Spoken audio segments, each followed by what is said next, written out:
Camera Kirsty. Okay. Good morning and welcome everybody. I am your co-host for the day. If you're familiar with I Love Melville Live, you know me. My name is Jalen Warfield. But today isn't about me. It's about the beautiful woman sitting here across from me.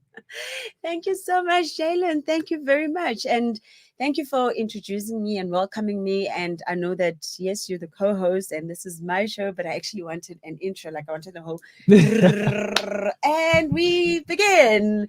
So, yeah, ladies and gentlemen, thank you so much for tuning in. It is our very first show today called Sundays with Brinette, where we actually get to talk about anything and everything. I am currently also logged on my Instagram live, so we can talk about gossip, we can talk about fashion, we can talk about entertainment, whatever it is that you want to talk about. Let's do this. Whatever floats your boat. There Don't we forget to comment on our Facebook and Twitter pages and on Brinette's Instagram. And if you guys have anything you want to share with us, feel free to shout out and join the conversation. Yeah, man, please go in. It's called I Love Melville. Yes. You know, like Melville, the area. That's what it's called. I Love Melville Live. Don't forget it. And you can also tune in on the website on www.ilovemelvillelive.co.za. And you can listen to the audio. But you want to see Brinette's beautiful face. That's what you're here for.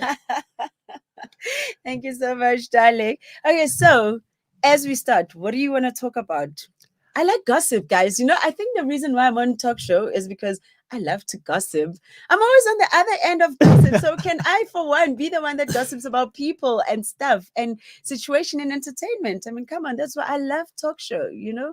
Let's talk. Let's gossip. And I think it's about time that you're on the other side of it. Let's focus on everyone else for a minute. I'm so tired of being the one that's always at the end of everything and everybody gossiping about me, talking about me, tabloids, Black Twitter, everything else. Jeez, man, it's my turn. Yes. So we're going to do a little quick gossip recap of the week. Some of the most interesting stories. If you tune into my show, then you might have heard some of them. But now we have a fresh perspective.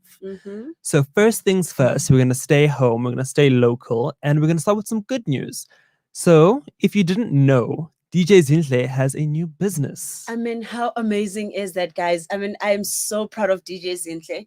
You know, and I always say that it's always good for any business person to not only focus on just one thing. Don't ever put all your eggs in one basket. You know, do something different. Go wild. And for her to be the first Black CEO of an French American champagne brand, I mean, that is huge. That's huge. I'm so proud of Zinhle. Well done, girl. Well done. I saw this meme on Twitter yesterday, and it was a photo of an ice bucket, and it had two bottles of Zinhle's brand Boulevard. It had two bottles of B&G, and then it had AKA's cruise bottle in the middle. It's like, oh, AKA and his ladies. And someone was like, no. AKA is a spokesperson. His exes are the CEOs. Are the CEOs of the company. Yes, because one side is House of B&G. Then we've got DJ Zinhle, and both ladies at Champagne, darling. Yes, you know the vibes. And then AKA is what? He's vodka. Yeah, he's vodka, but what are they calling him? The spokesperson. Yeah, that's all. He's just the face. These women, it's their own. Oh my gosh, people are mean. Black Twitter, you would know. Black Twitter is something else, but it's very entertaining. That is weird. That's weird.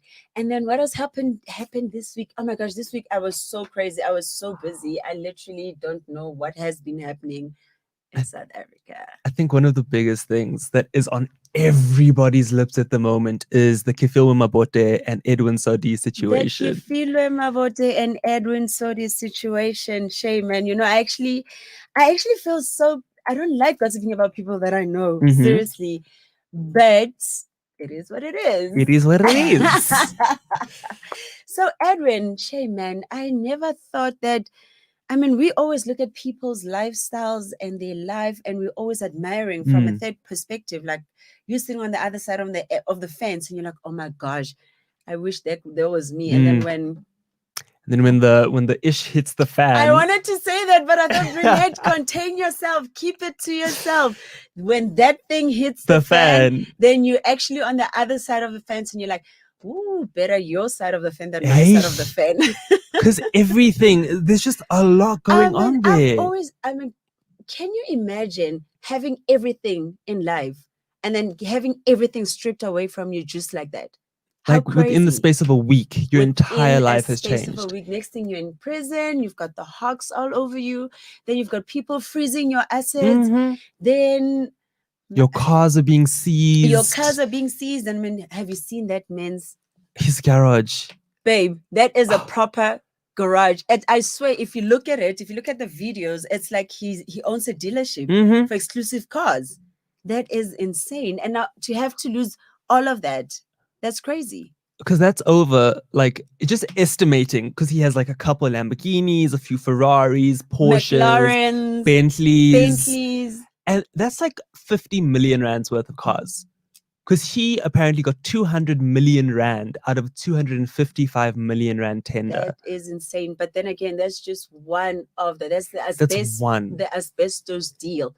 Because then there's the water and sanitation one that we haven't even gotten to. Oh, that is still coming up. So it's hectic.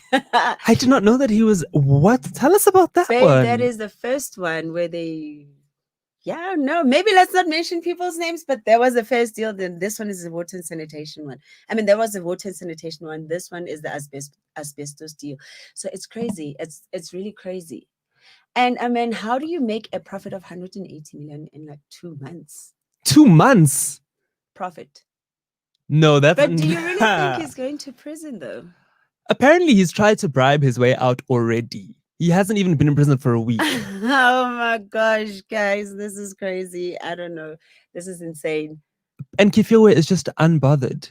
Oh no, I don't think she's unbothered. I just love how she's handling the whole situation, because I mean, it must be stressful. I mean, if my man was going to prison and people obviously expect you to sit and be all miserable and cry out. I don't know. Look, we have as people, we have different ways of dealing with situations. And I just like how she decided to take everybody who's making fun of her situation and she just reposts it and she's got something to say and be like, darling, it's just business. At the end of the day, it's just business. But yeah, I don't know. What would you do if you were in her shoes, like in her expensive shoes? Hey, in her Louboutins or Dior's, in her Pradas, in her Dolce & Gabbana, in her Diamond Walk, Versace shoes? What would you do? I don't know. I feel like I wouldn't want to know where he's getting his money from, first of all, because if I know where it's coming from, then I can be implicated. And personally, I'm too pretty for prison. You're too pretty I'm too pretty for prison. I would not last a week in jail. I'm a soft life boy. Guys, so I mean, I'm looking at comments here on my Instagram and they're saying that what Kefilwe is doing is wrong. She should feel shame. But why is she feeling shame? Why? I don't know. She didn't do anything. And what is she supposed to do? Kefilwe she's minding the business that pays her. She's focusing on getting her own money because she was already pretty wealthy before she met him. She was she was comfortable. I don't know about that, but okay. Oh, okay. Okay, so she has her deals going on. Let's say that she has a few endorsements and stuff that are coming out. Okay, but how much do endorsements pay out? Do they pay out to a point where you can sustain the lifestyle? That's what I was thinking. Apparently she gets like 40K per Instagram post alone. Are you serious? Yeah. Oh my gosh, I also want to do this whole influencer thing then. Because she's a high-end influencer. She's not like little things. She does stuff for Lamborghini, for Dior. She's doing the absolute most. So she probably gets her booking fee, and then she has her Instagram post fee and her stories fee. So, but I still don't think that it's enough personally, I don't think it's enough to sustain the lifestyle she's living. Honey, if I was making 40K per post, I would post 12 posts a day. That on its own would take care of my bills. No, Sabawell. I respect that. Well. But your 40K a post, what can you... with 40K, I'd be able to pay with 2 posts. I'd be able to pay for my university tuition for a year. Oh, you are so responsible. Here I am thinking I need to go to Diamond Walk. That too. Let's do for the first 2 posts. Pay off my university. Who are we talking about? We are talking about Kifile Mabote's situation and how she's handling the whole situation about her man going to jail, to prison. That's what we're talking about. Because the Hawks are not here to play. They are really, really and I love how everybody else is making fun about the Hawks. You know, they're like, if you go to Nando's during the month, they're like, Hawks. So you've got money. Someone posted that they had 12 oysters yesterday, and someone's like, Hawks, come here. What you doing buying 12 oysters? Why are you eating oysters during lockdown level 1? Pandemic, you're busy having oysters. With what money? Where do you get the money exactly. from? And I mean, it also takes us back to the whole Hamilton situation as well. Yes. How do you think? I mean, guys, we are in level 5. What level were we on? Level 5. We were in level 5. Level 4, and already the cars are being posted. And look, I don't have an issue with people having so much money. I've got no issue with people spending their money, which is great. Yeah. But this is the whole country is going through a pandemic. And I think what got people into trouble is how the comments, the thing of this car is for the wife to go to take the kids to school, this one is to go to this one is to do that. It's crazy. Like, because he bought how many cars? He bought 6 cars in one day, and those were all custom cars. Those were not secondhand. Those were fresh and the out whole the box. Truck coming to drop them off all at once. And what killed me with that as well is that it wasn't like he was dropping them off in Sandton. He went to you could see that was a low income area. And here he was with his Lamborghini, his 3 Porsches, his Jeep, and there was another car. But do you think people actually really tend to get their work done? Because I mean, yes, you get a tender, yes, you get paid for it, but do you do the results? Is the money that you're getting, are you providing people with the services that you are tendering for?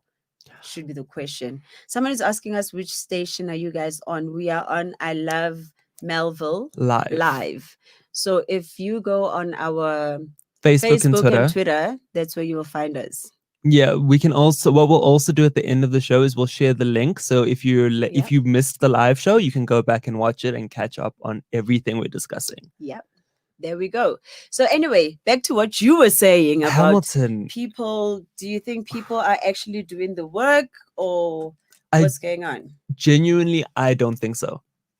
I really, really don't. I know of people in government, and one of the biggest complaints from a lot of people who are in government and who are dealing with the tenders is that the work never gets done. Ever. Which is exactly what the whole PPE situation. Exactly. I mean, a whole lot of people milked it, and the prices, they were just crazy. Speaking of people who milked the PPE situation, the Maponyas, the daughter, Chichi Maponya, she got 3 tenders in the space of 3 days, valued at over 200 million rand as well. Just after her father died and left her also a couple million. Oh my gosh. With companies that were established a few days before lockdown started.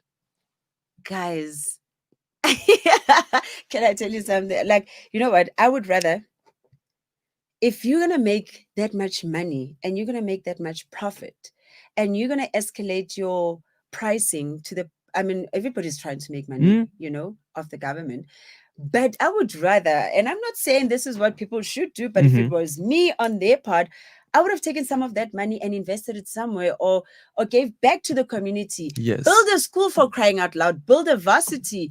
Sponsor kids. Take them to school. Do something so that even if you get into trouble, somebody can at least say, you know what? We know that they made profit. However, they did not take that money and just spend it for themselves. Exactly. They did something good for the country. They've helped people out. I don't know, but that's just me. Same, but like also a lot of the thing with South African businessmen or business people in general this is my opinion, is that they're not interested in serving anyone other than themselves. Because we have a history of financial inequality. Mhm. And South Africa isn't cheap to live in. No, not at all. It's Not at all, really, John. really not. Not So- at all. So a lot of these business people are trying to just make sure that they are safe and stable, but it's being done at the expense of people who have nothing. True. Like True. with Edwin, the money that he was getting, or that tender, he was supposed to be building houses. Babe, can you imagine how that would have gotten him out of hot water? He wouldn't be in the hot water in the first place if he did what he was supposed to do. True, true. But as people, we want everything to ourselves. We've got our pockets, they're too deep. You know, we need to fill those pockets with money. It is crazy. So I hear people are saying high-end brands usually don't want to be marketed or associated with fraud and crime reputation are true. And Black people are so appreciating. They would have appreciated that. Let's talk about the breakup that happened recently. Whose breakup are they? Who broke up? I don't know who broke up with who. Because everything we've been hearing relationship-wise in South Africa has been pretty good. I know. People are falling pregnant. Have- People are giving Hey.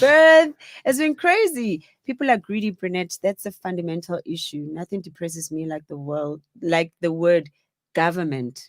Yeah. I mean, can we talk about the whole Bandile Zundu situation? What's happening with that? So Bandile got fired Mm-hmm. yesterday, obviously with the whole PPE situation. I Oh, mean, you wow. cannot be the MEC of health or whatever it is that you are, and the next thing you're involved in corruption in the country. That's just ridiculous. It's just crazy. But then what government official is not corrupt in SA? Let's think about it. Who have we seen that has not been involved in corruption in some way, shape, or form? Look, I have no facts, so I don't know. But I mean, the whole Bandile situation was just crazy. It was all over the show. I mean, his wife is also involved with the presidency. Oh, He is wow. involved in health. Then there's this big tender that's coming out. I mean, obviously, people are going to put one and one together. You're going to end up in hot water. Come on, Yeah. guys. Come on. Even Ace Magashule. Even Ace Majashule now is also in trouble. And I don't know, because, you know, with the whole Edwin situation and the number of people in government, the names that just came out, it was like, Left, right, and what? center. What? It's crazy. Nobody is safe. But then that just Nobody. goes to show you that whatever you're doing, do it ethically, do it right. Guys, they want me to talk about Tumi and her relationship and Tumi who? breaking up. Tumi Links. I don't know anything about it, so Who's it's got that? nothing to do with the fact that Tumi and I are close friends. I didn't even know that she broke up with her man, so I don't want to talk about stuff that I have no clue of, guys. Sorry. Bandile was the sacrifice. Razi, give us more info. What do you know? What do you mean he was the sacrifice? A lot of people are actually saying that certain government officials who are now going to jail, they are like the sacrificial lamb being taken to slaughter. Are you serious? Yeah. Are you saying that there's a bigger fish out there? Yes. Ooh. That's honestly what I've been hearing, is that quite a few government officials are being sacrificed so that they go to prison and they take the blame for everything. Do So you that think Edwin is part of that? No. But he mentioned a whole lot of people from government. But with Edwin, Government officials. with Edwin, if you actually, like, a lot of articles about his personal life are coming out now, and he just seems to be very messy. He broke up Proverb's marriage. He broke up DJ Spoo's marriage. You had to go there. But like, my thing is, what does that have to do with him making money, though? Come on, guys. No. It doesn't have anything to do You with him see, making when people money. start saying that, I don't agree with it, guys. You can never break up anybody else's marriage. You break up a marriage that is already non-existent. Come on. I can never date you and you are claiming to be happily married and you leave your wife for me and now it's my fault. How is it my fault? Clearly, there was a problem there. You can't make it my problem. And for the fact that you came out of your marriage and came to me, I was just minding my business, you know, either strolling around to go buy ice cream and then you decided on a hot summer day. No, but Edwin. And you decided to come to me and you're like, yo, give me your digits. But then, how is that my problem? Okay, but let's think about it like this. I understand what you're saying, and I do agree with you. Like, you can't tear up something that isn't already crumbling. No. But But let's say you're in a marriage or Yeah. you were married and you were married I to was married. yeah. Okay, so let's say in your marriage, if you Yeah. were, let's say you were still hypothetically married today, if your husband was not wealthy, and there comes this He very wasn't. so okay, so so let's say that a ridiculously wealthy man came up to you and offered to give you the moon, the stars, the sky, all the Cartier, Gucci, Louis that you wanted.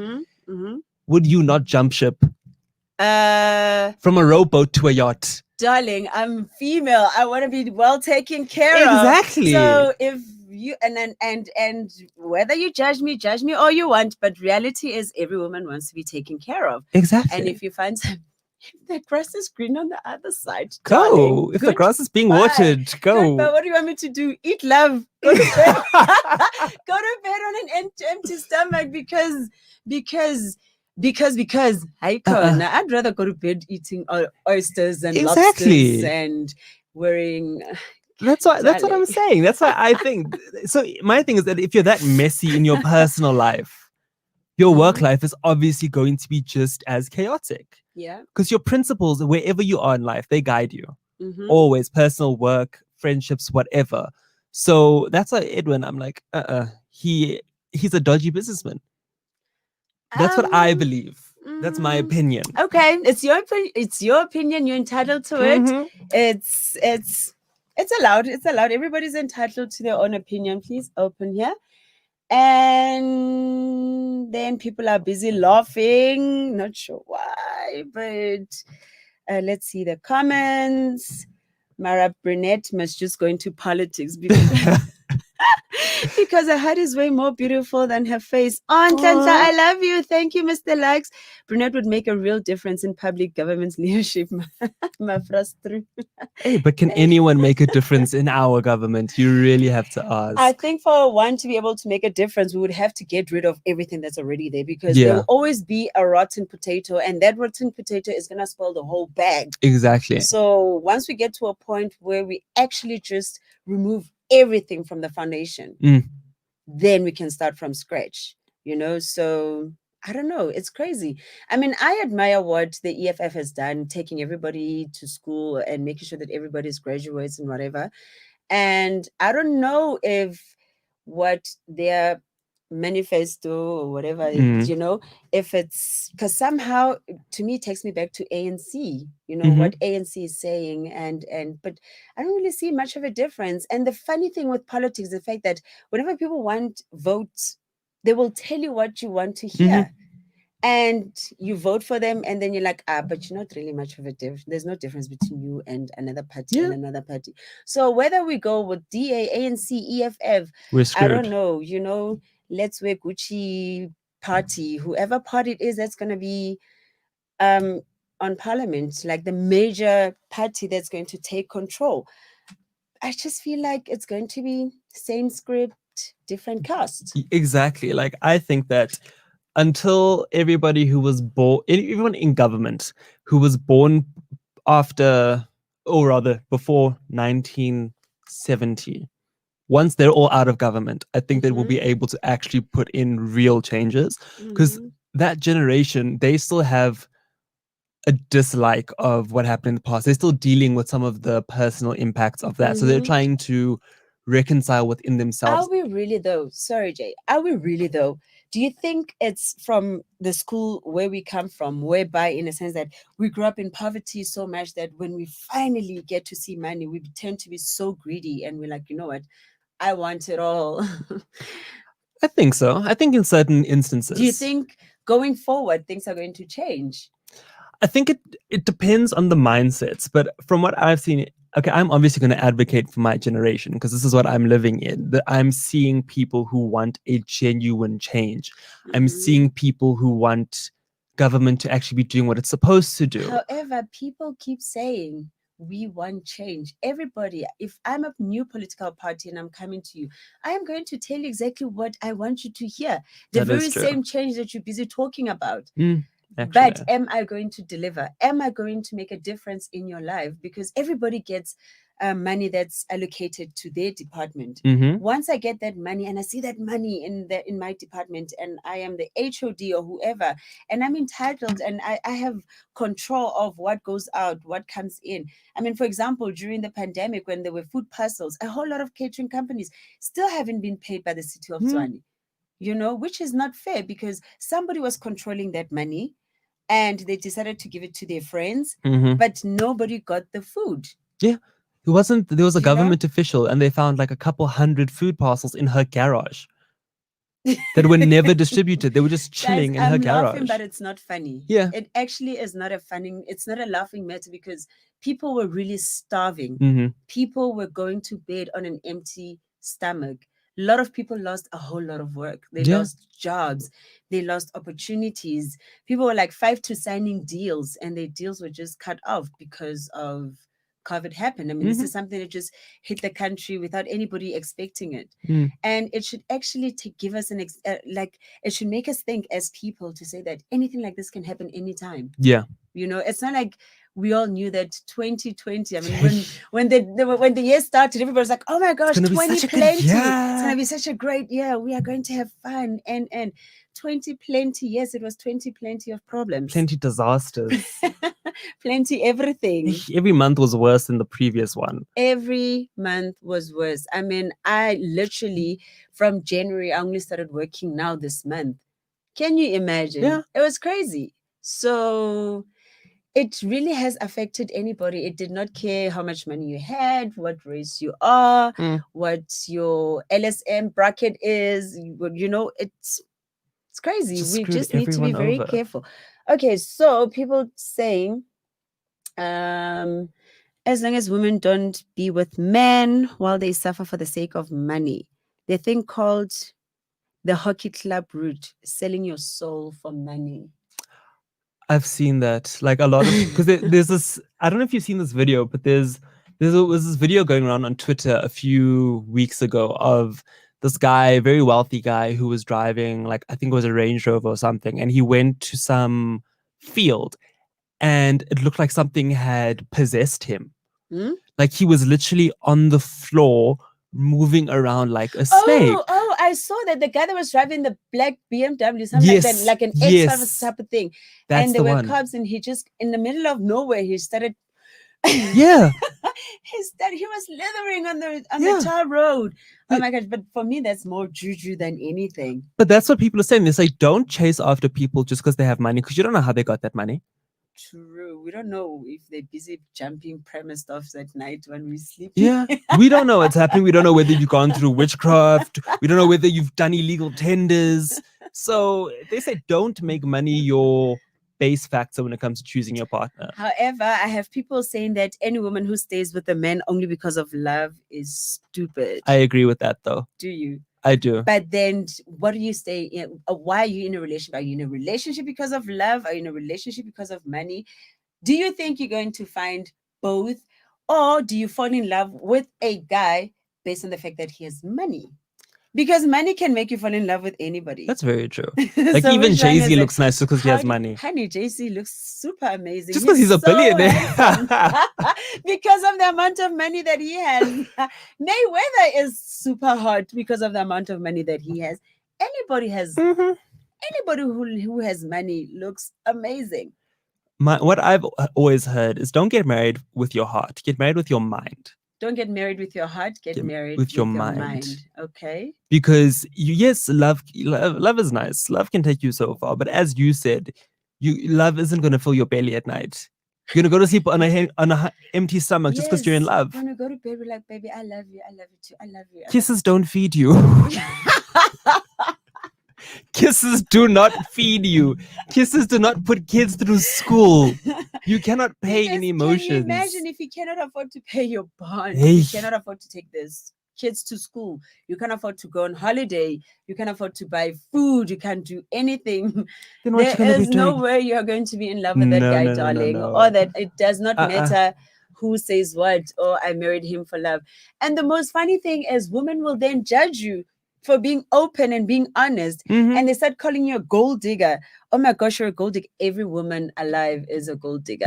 The only difference is that others are very open about it and others are very quiet about it and others are pretending not to like the money. Mm. But every woman wants to be taken care of, because the very same woman who will judge you and say, oh, you only love him for the money, let that person find somebody who has more money and let Yeah. them come and tell me otherwise, to say, I don't want him, he's got too much money. I'd No. rather stay with my broke nigga. Could never be me. broke guy in a Shack in Alex, when you have In a man who Sunshine has somewhere has an apartment in the Hilton Golf Estates and one in Camps Bay. exactly with a driver and and exactly. I get to do all the shopping And a and fleet. everything.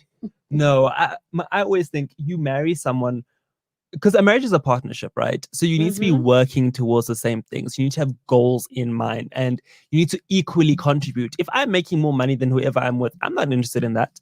You must be bringing something to the table too. I can't be the only one feeding you. True. That is very true. But not everybody wants to work, darling. If I had an opportunity not to work, do you think I'd be working? I don't want to wake up in the morning. I want to be a soccer mommy. Hey, a Range Rover mom. You know what? I want to wake up and look pretty, go to a spa, take my kids to school, watch them play soccer, watch them play netball, take them. They can do ballerina and come back home and there's chefs and everything and they do all the stuff for me. No, do you know who has that life? The Gumettes. Robert Gumettes. Yeah. So my little sister used to go to school with them, right? And we went to their house once for a birthday party. I think she's an entrepreneur on the side.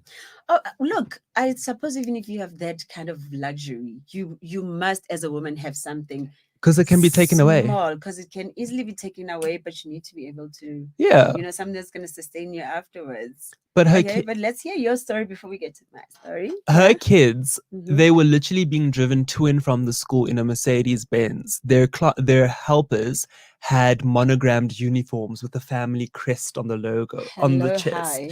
They all had Gucci backpacks and they just lived their absolute best lives. The wife, this was the second wife. Okay. Taken care of. Her 40th birthday, they flew her in 40th birthday for her. He's Guys, like 60. I just turned 40. Why is somebody not marrying me and giving me that lifestyle? Come on now. For her 40th birthday, the husband chartered a private jet, flew her and the friends to Mauritius, and then flew them to Europe to go shopping. He footed the bill for everything. He bought her an Aston Martin as well. Jeez. I have a friend who got their wife a Bentley for their birthday, but I'm like, guys, come on now. Even me? We are clearly in the wrong circles. Hey, we're mixing with the wrong peeps. Someone is saying here, money is the root of all evil. That's a broke person saying that. That's a broke person saying that. Quite frankly, no shade to whoever you are, but if you had money, you wouldn't be saying that. You're saying that because you don't have it. And it must be a guy who's saying that. I think no so woman too. will ever make a statement like that. Okay, so they're saying the highest factor of divorce is finances. Yeah. So money is definitely necessary, and I fully agree. I fully agree. I do not want to go on holiday every third year in my life. Must be every year. Must be 6 months. Twice a year, baby. And then that's just an international trip. Yes. Cape Town for the weekend. You know what I Camps mean? Bay. Honey, can we just travel? Can we just have fun? Can we just live life? There's so much more than what South Africa has to offer. Oh my gosh. But you said you had a story for us. Oh, we were talking about being married and being comfortable and not doing anything. And I know that in my personal experience, before I got married, obviously I was an employee and I got married at a very late age in my life, and I was more career driven. I've always had a good job. I've always been in top executive positions. And for me, that was my biggest focus. And when I finally met my ex, and you get introduced to this lifestyle that you must leave your work and you're like, oh my gosh, finally I get to leave, and I started my own spa, which by the way, I don't have anymore. Oh, okay. Because at the time I didn't realize that the business was not really making money. Because for me, it was out of a hobby, not because I really needed the business. Yeah. But once I got divorced and I left with absolutely nothing and I had to rely on the business, I was like, actually, now it's costing me more money to Yeah. run this business than for me to be studying, making money out of a business. And it was a very difficult decision for me to make, but I had to close it because you cannot be in a situation where you're running a business for like 2 years and you're not seeing the profits. What is the whole purpose of having this business Exactly. if it's actually going to make you cough out of your own pocket? It just does not make sense.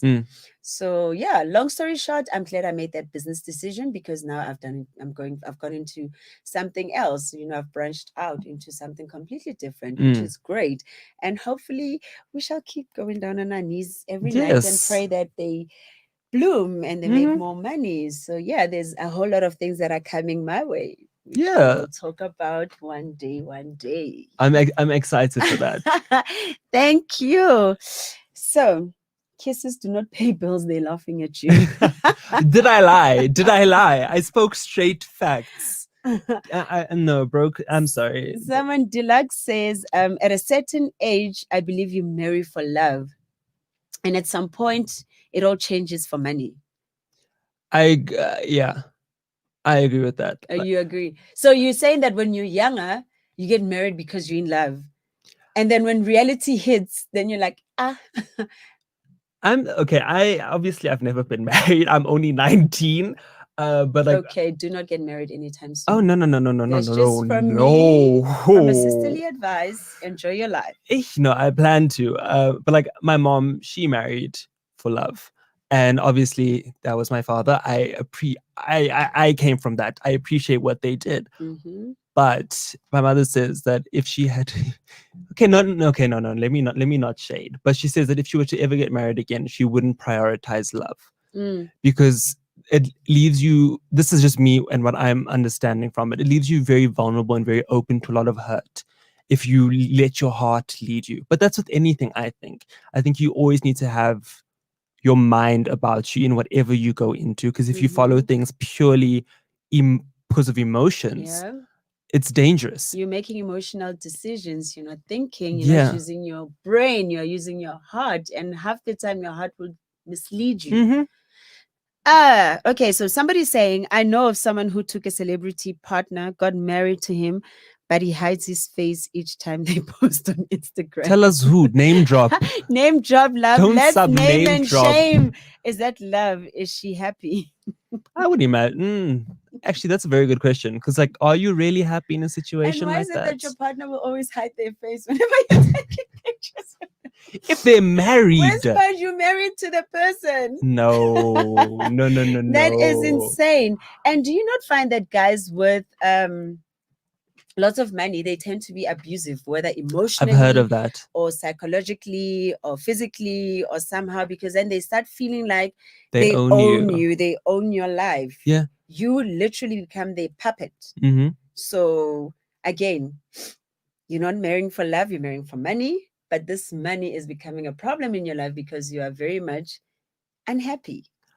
I think, okay, so Sarah Langer, she said that in her marriage, which she doesn't acknowledge anymore, she says that she was never married, but in her marriage, her husband, because he was wealthy. Okay.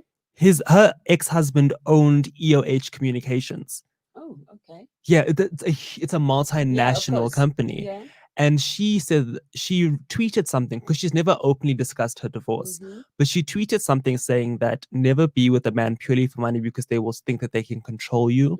They'll use money as a weapon against you, and they think that and they'll think that they're entitled to anything with you. I've gone through it, whereby in my marriage, where somebody will actually literally block all their accounts and stop giving me money. And what used to frustrate him, the worst was the fact that he still had no control over me, because personally I'm not from a broke family. You know what, for the first time in my life, I've actually decided to be like, you know what, I'm going to own up to it, because all my life I was one of those kids that were very embarrassed. And I remember when we were in high school and I had to take my schoolmates to come visit one of our properties, and we finished writing exams, and we finished writing, I think it was about in the afternoon and we had nothing to do. So, and back in those days, we had like a minibus taxi, take you collecting, like, you know, when they would pick you up, Oh all of you, yes, yes, take you to yes. school, bring you back. And I said to my friends, let's go to my house. When we got there, for me, it was just normal, but for people, it was like, what?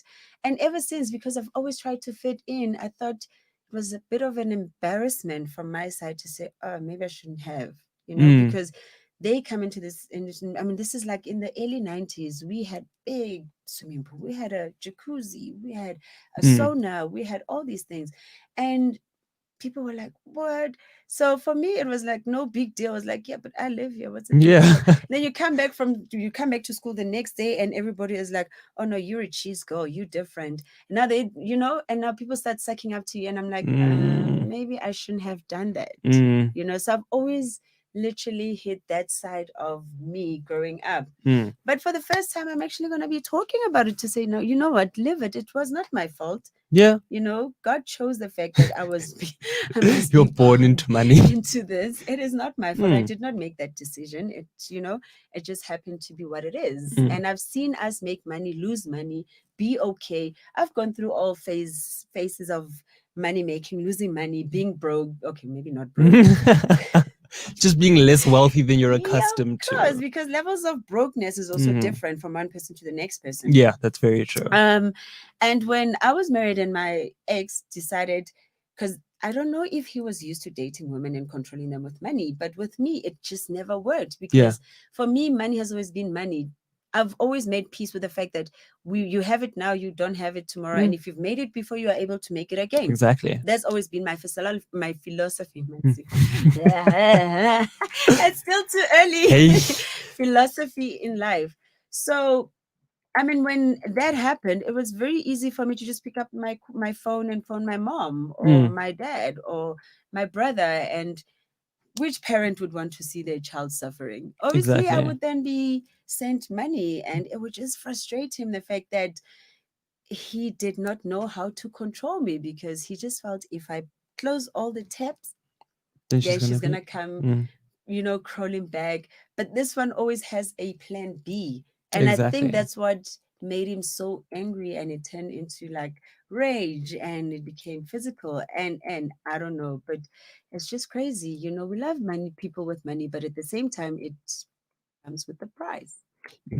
Weak men can't handle strong women. Weak men can't handle strong women. That is very true. They'll never be able to. Yeah. Because men in themselves, I read something somewhere that the reason men are so aggressive or whatever is because Mm-hmm. in reality they don't really have much to offer. Mm-hmm. Because a child, you know, they're growing in, they can do something. Women are very powerful Yep. people. You Yep. can never.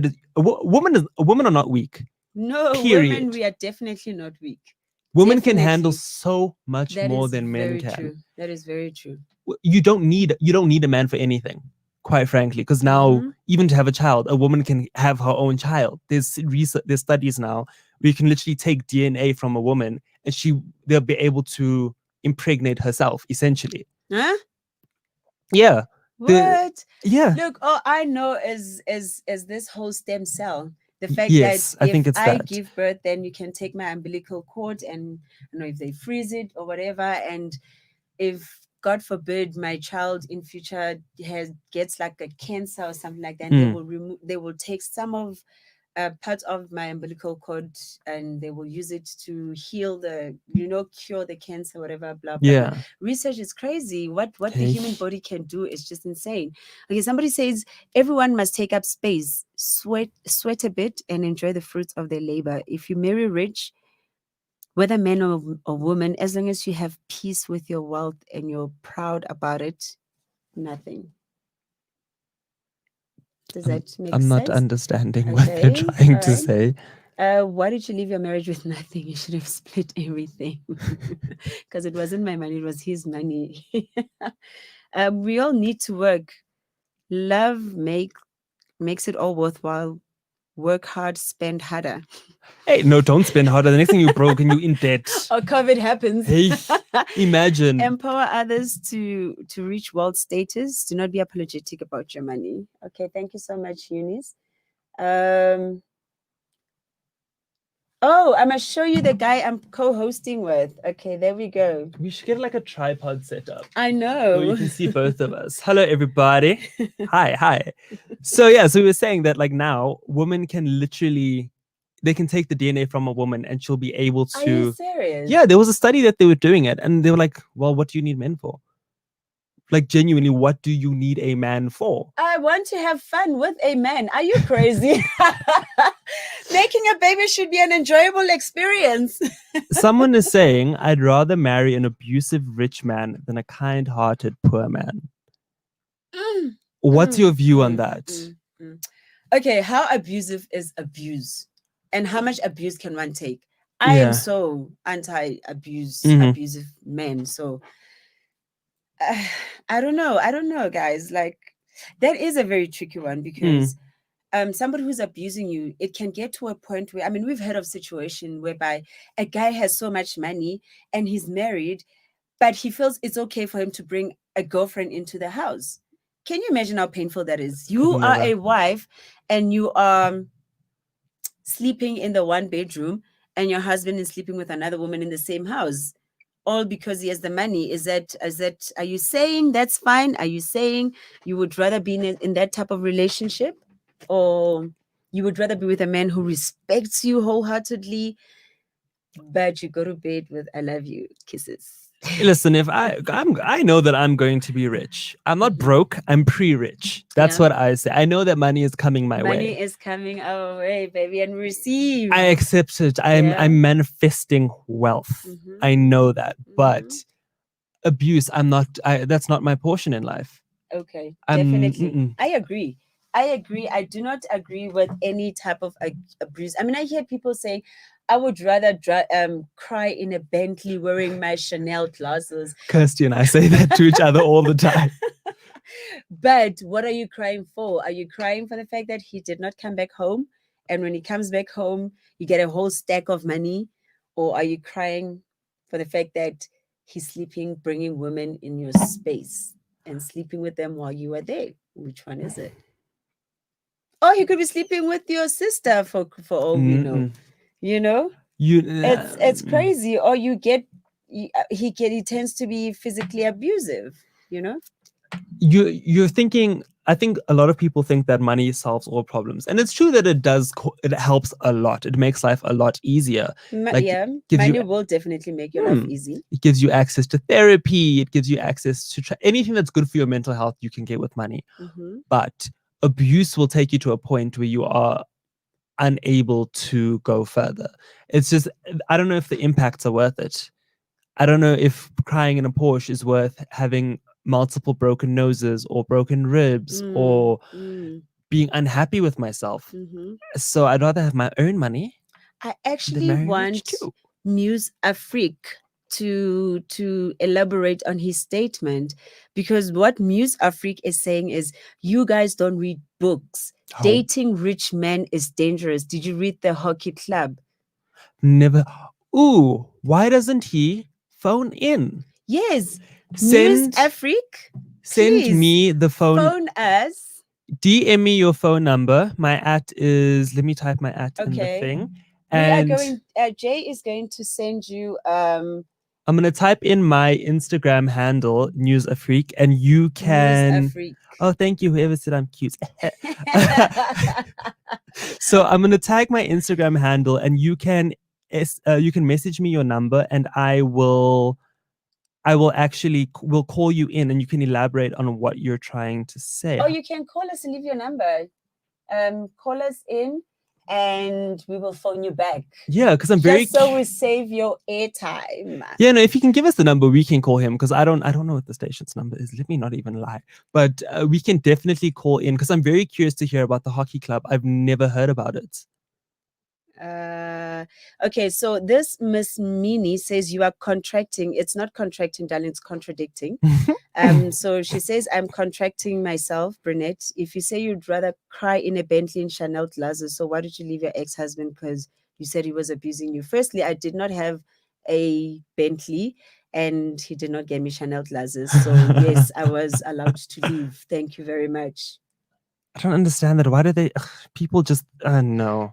Siyabonga Nkosi says the peace you get living a basic life with the one you love is the ideal situation. Having the same vision is important. Build a legacy so that your kids don't experience the same challenges. I get that. That does Mhm. make a lot of sense. And I do Okay. think that it's important. Do you think that what Sia is saying is if you meet a guy and he's actually at a phase where he's building himself, hmm right? And you are there as his woman. By the time he makes money, he's never gonna leave you. That's tricky. That is tricky. Because it would be so painful. By the time he makes money, then he leaves you for these girls who are just on Instagram and looking very Instagram pretty, thoughts. and they have the bums and their small waist, and you were there when he was broke. I think that it needs, as I said, it needs to be a partnership. And if you are able to withstand the temptation, then your marriage will survive. But if you're leaving me just because something is better, when I stood by you for everything, I'm leaving with half. Mm-hmm. I refuse to sign a prenup. If I'm working with you, I'm leaving with half of everything. So what you're saying is if I meet you broke and we make the money together, then I'm entitled for yes, 50%. yes, And which is why I said, when somebody said, why did you not fight for his other half? And I'm like, but that was not my money. That was Yeah. his money.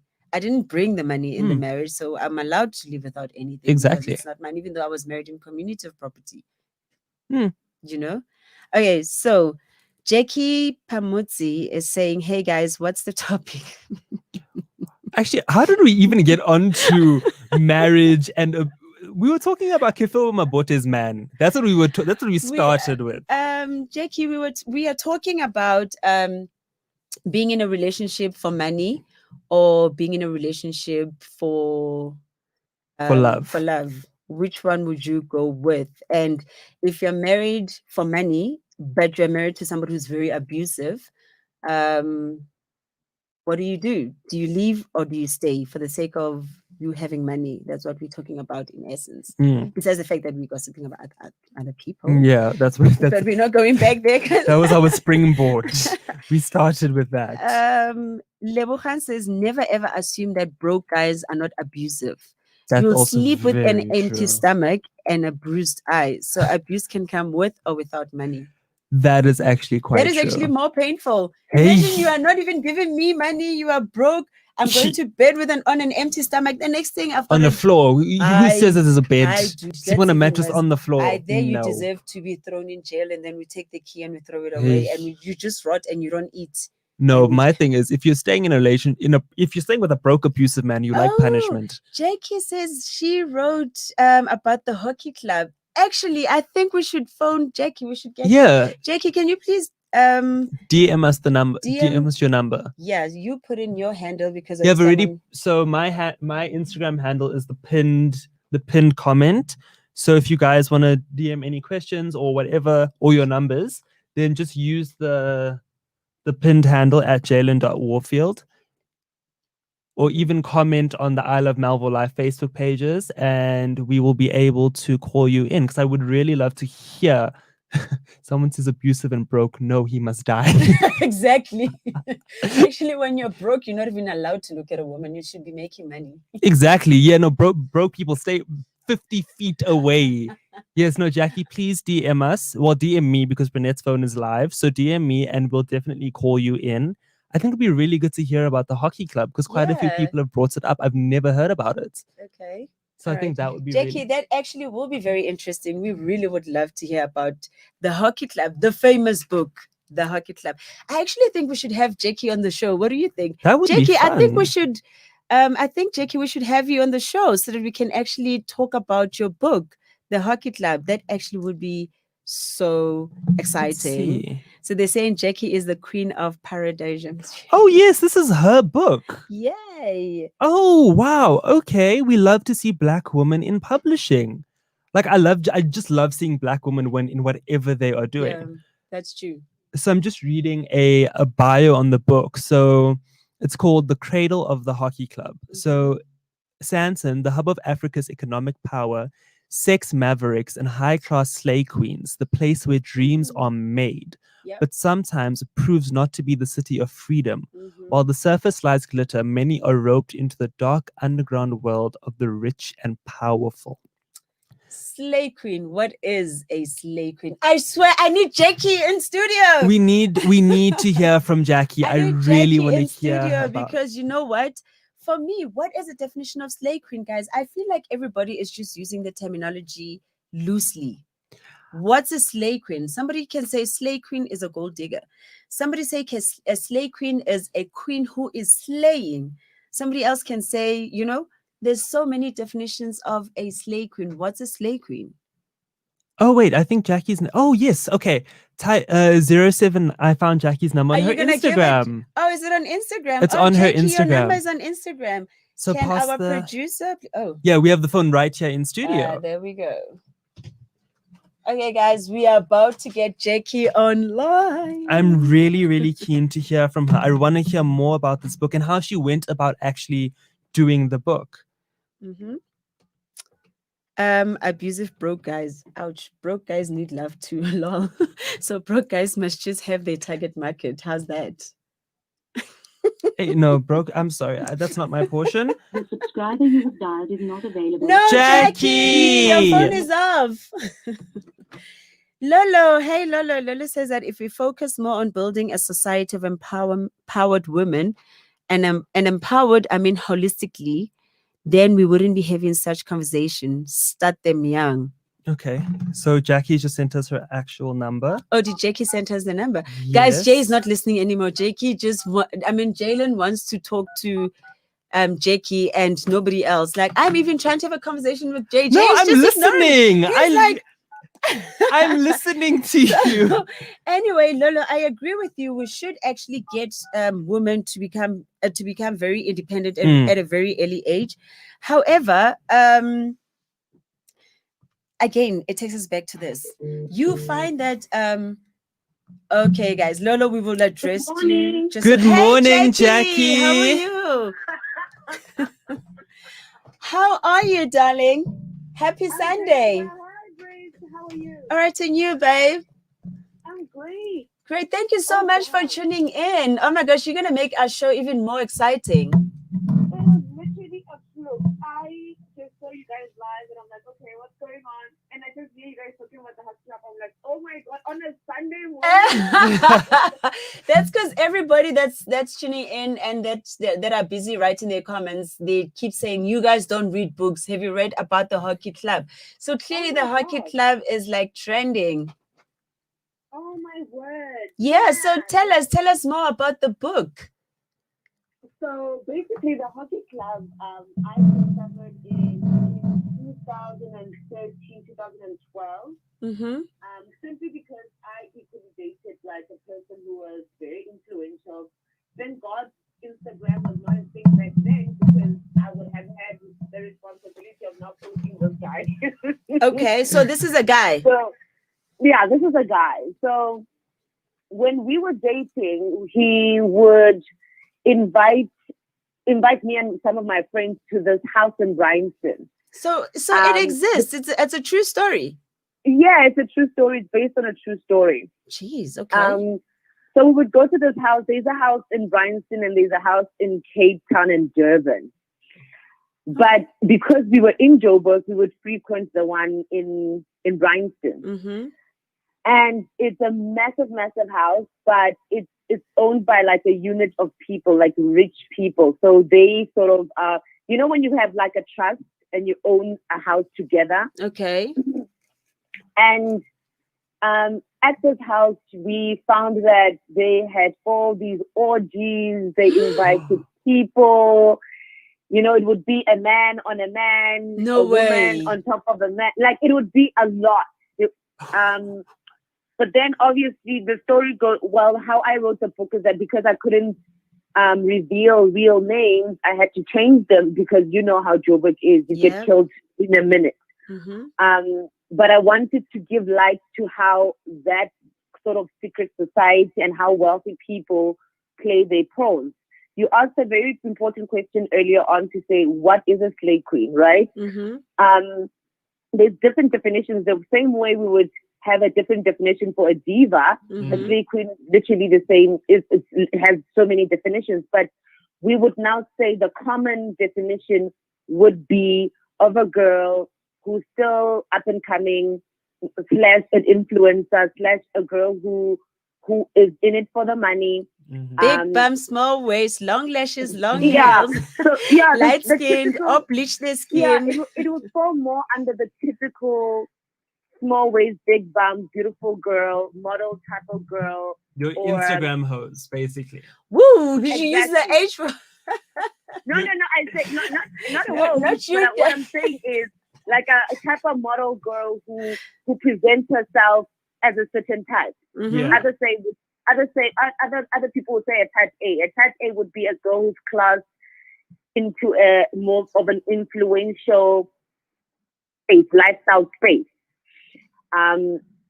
So what then I decided to do is I decided to really just look at what the secret society offers in terms of lifestyle, right? They will pay for your trip. Money is really not is not like a problem. However, you will have to have sex with them and their friends when they want. You have to be a girl on call. So a girl on call would be something like a prostitute, honestly speaking, because if you don't answer at a certain time, if you don't meet them at a certain place when they want you there, if you don't have sex with them when they want you, then you're literally going to be pushed out of the circle. Oh my gosh. Because you have to, you're going to have to be like a servant to these people. So And most of so the it's time more you- like an agency type of thing. You know, like models Not have an really. agency. Not they- really, because okay. at the end of the day, you are dating this person. It's just that the games or the rules of the relationship change. For an example, if a girl dates a guy who's a millionaire in Johannesburg, number one, it is a requirement that you leave your job.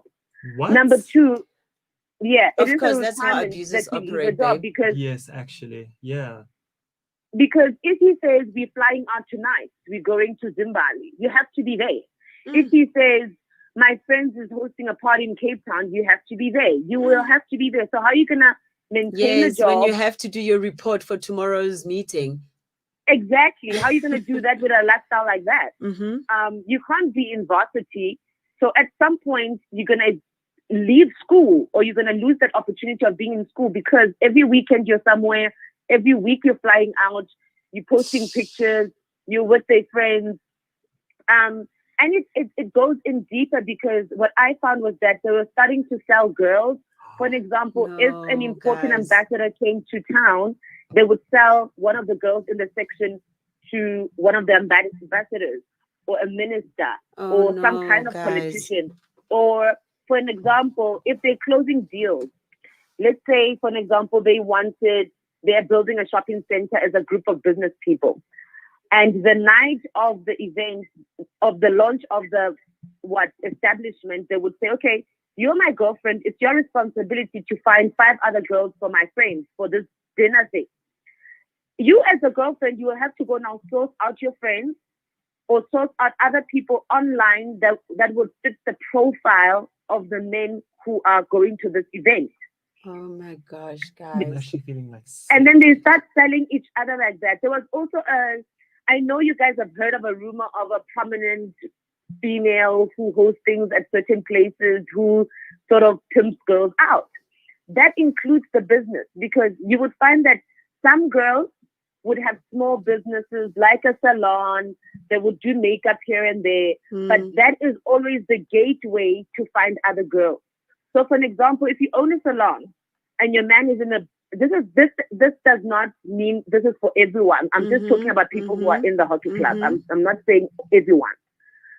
How they launder money to make sure that they keep the money and also get the girls or the males. Remember, they also sleep with males. So it's not like a woman thing only. They sleep with anybody. Oh my gosh, so guys. The girlfriend would have a small business where they can move money in and out of that small business, whether it's a salon, it's a makeup company, it's a shoe, they sell shoes, or it's an online store or something like that. But there must be an account where they can move money that they take from wherever. Then for an event, a big event like an event launch, the girlfriend of the prominent guy, which is maybe the business person or the politician or the person who has multiple investments in different places, will then invite their celebrity friends and their friends, their slay queen friends, to come entertain these men at a specific spot. Yes, they get paid for it. You will find that they will be given like a bag, a voucher for a spa treatment, a holiday, depending on what you have sacrificed. What I mean by that is that some girls would start doing drugs on the night to make sure that they numb themselves because they need to sleep with 4 or 5 different guys. Oh my gosh, Jackie. Some will be so intoxicated that they don't remember anything tomorrow. But that's the sacrifice of a Louis Vuitton bag. That's the sacrifice for a holiday in the Maldives. That's the sacrifice for Cape Town, a yacht in Cape Town. That's the sacrifice. Guys, this is a and proper most business. Of the time, it's a business. It's really a business because for women, especially those who don't like working and those who feel like the job that they have cannot sustain the lifestyle they want, will do it. Sleeping with this guy and that guy, getting 50,000 here, 100,000 here, getting a spa treatment, getting a holiday, getting an iPhone. I mean, guys, let's be realistic. Let's do a lifestyle audit, for an example. A normal girl who holds a 40,000 Rand iPhone, right? An iPhone ranges, especially the new ones, they range from 20,000 Rand to 40,000 Rand. Yeah. And most of the time they buy it cash. So now let's do a lifestyle audit. An iPhone is 40,000 Rand plus minus. The hair, a genuine Louis Vuitton bag. I'm not talking about the fake stuff that they sell online. A genuine one. Yeah. It's nothing less than 60,000 Rand. Yeah. And well, if it's not a small one, that is. Yeah, that's a small one. I mean, these are entry levels that I'm speaking about, right? So I wanted to do a lifestyle audit so that you understand the magnitude of what I'm speaking about. So a bag is plus minus entry level 60,000 Rand. An outfit, if you've got a t-shirt from Louis Vuitton, that's 20,000 Rand a t-shirt. If you've got a belt, that's 19,000 Rand going upwards. If you've got a sandal, that's 15,000 Rand going upwards. So you see girls who are literally walking, wearing an outfit that is 150,000 Rand. If you think about it. This is just one day. This is one day. It's more than both their parents' salaries combined. It's more than some people earn in a year. Their bond, it's more than their car, it's more than everything. Yeah. Now you look at that girl and you say, okay, cool. If everything she's wearing is genuine, it's original from Louis Vuitton or Gucci or wherever, that means on her person, she has 200,000 in value of assets. Because that's the iPhone, that's the clothes, that's the watch, that's the makeup, that's the hair, that's the perfume. They also buy expensive perfume. A bottle that costs about 19,000 Rand, 10,000 Rand, 8,000 Rand. I mean, there are girls who frequent a shop called Skin Cosmetics in Sandton. Yes, the one that sells beautiful perfumes. The cheapest perfume is about 5,000. And Gratiers and WhatsApp group. A perfume from that shop is literally 5,000 going up. Yeah, that's and the you cheapest. see them go there every weekend. So a girl like that needs maintenance and a sponsor from someone. Yeah. From someone. Now you ask yourself, if you've got 10 different outfits that you post that are each outfit is the value of 100,000, and you've got 10 of them every day, different handbags, different watch. That's a million Rand. Food. Yeah. Not excluding materials, that's not even your own money. Not excluding, not excluding the food they eat, the cars they drive, the champagne they drink. Who is sponsoring that? I need us to think constructively here without judging anybody. But think, how do they now sustain that lifestyle when they don't have jobs? A doctor doesn't even earn 200,000 in this country. A doctor. Exactly. A doctor. And people are not aware that SARS is actually on Instagram, following your page and doing a lifestyle audit.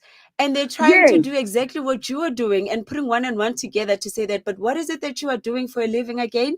And how is it that you are affording all this? Okay, this is what you do. Who are you dating? Okay, then let's go to your guy. Who is he? Exactly. That's how they find the name, because the girls show everything and then they just check them in.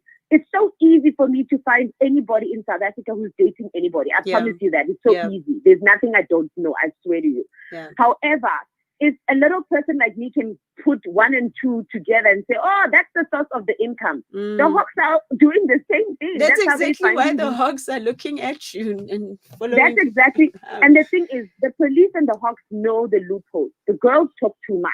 Yeah. They know the loopholes. If a girl is linked to a politician or a business person who has enemies, it's easy for the enemies of the other one to look at the girl and what they post. So what they eat, where they sleep, what they drive, where they shop, and they follow the money trail leading up to the actual source. That's why the sources are now getting exposed because of the girls on Instagram. And I love how they always post and they tag and they always put the location. Somebody said to me the other day, Jackie, but you are being judgmental by saying that influencers don't make money. I said, no. In South Africa, an average influencer would not make $500,000. You understand what I'm saying? You will not get $500,000 for posting water or posting a bottle of beer or posting a makeup brand. Device. You will not get that. But the lifestyle that these influencers are showing is of multi-million rand income stream. You understand? If you're able to post a private jet, a Lamborghini, these new Lamborghinis, the 4x4s, and you are driving it. You're driving it. You're driving a like G-Wagon. Tomorrow you are in a Ferrari. The other day you are in a Bentley. I'm like, that's not a lifestyle, an influencer salary in South Africa. You're not Kylie Jenner. You're not Kim Kardashian. You're not even the highest paid actor in South Africa. In fact, even actors don't have money. Even actors don't make that money. I can tell you that for free. It's even worse. So, you girls online and males who are influencers online are posting things that are sponsored by politicians, by business people, and then they lie and say, oh, this is by Heineken. I'm like, no, darling, Heineken will not pay you R1 million because yesterday you posted Heineken and then today you're posting a Ferrari. Honey, it does not add up. It does not add up. 1 + 1 is not equaling 2 there. It's 11. Exactly. You posted, just in the lockdown, nobody had a job basically because we were all home for most of the time. But I miss Lay Queens during lockdown, if I must say. There were no posts coming from them. No, there was nothing. Because a simple question to me, guys, especially you guys in studio, right, would be, now let's take the 4 months of lockdown. There were no makeup jobs, no promotion jobs, no events, nothing. Sure. Where were you staying? Because number one, your apartment cost 20,000 rand plus minus. Your champagne life costs plus minus 50,000 rand because you post every weekend different bottles of champagne. So it's 20,000 rand for alcohol. The clothes that you were wearing, the food that you were eating, because you only buy from Woolworths, right? Of course, darling. According to your lifestyle, right? So now of late, the last 6 weeks, everybody is posting new cars. Yo, new car. I'm like, honey, you were not working for 6 months. You know that Range Rover? I just said the same thing. I was like, Jackie, I haven't worked from January. I only started working now in October. And you know what's crazy? Yes, not and remember, guys, a lot of people are not financially savvy. So we cannot say, no, I was saving, I was doing that. You were not working from January all the way to August. Yeah. And here you come. You post a new car that's worth 1.5 million.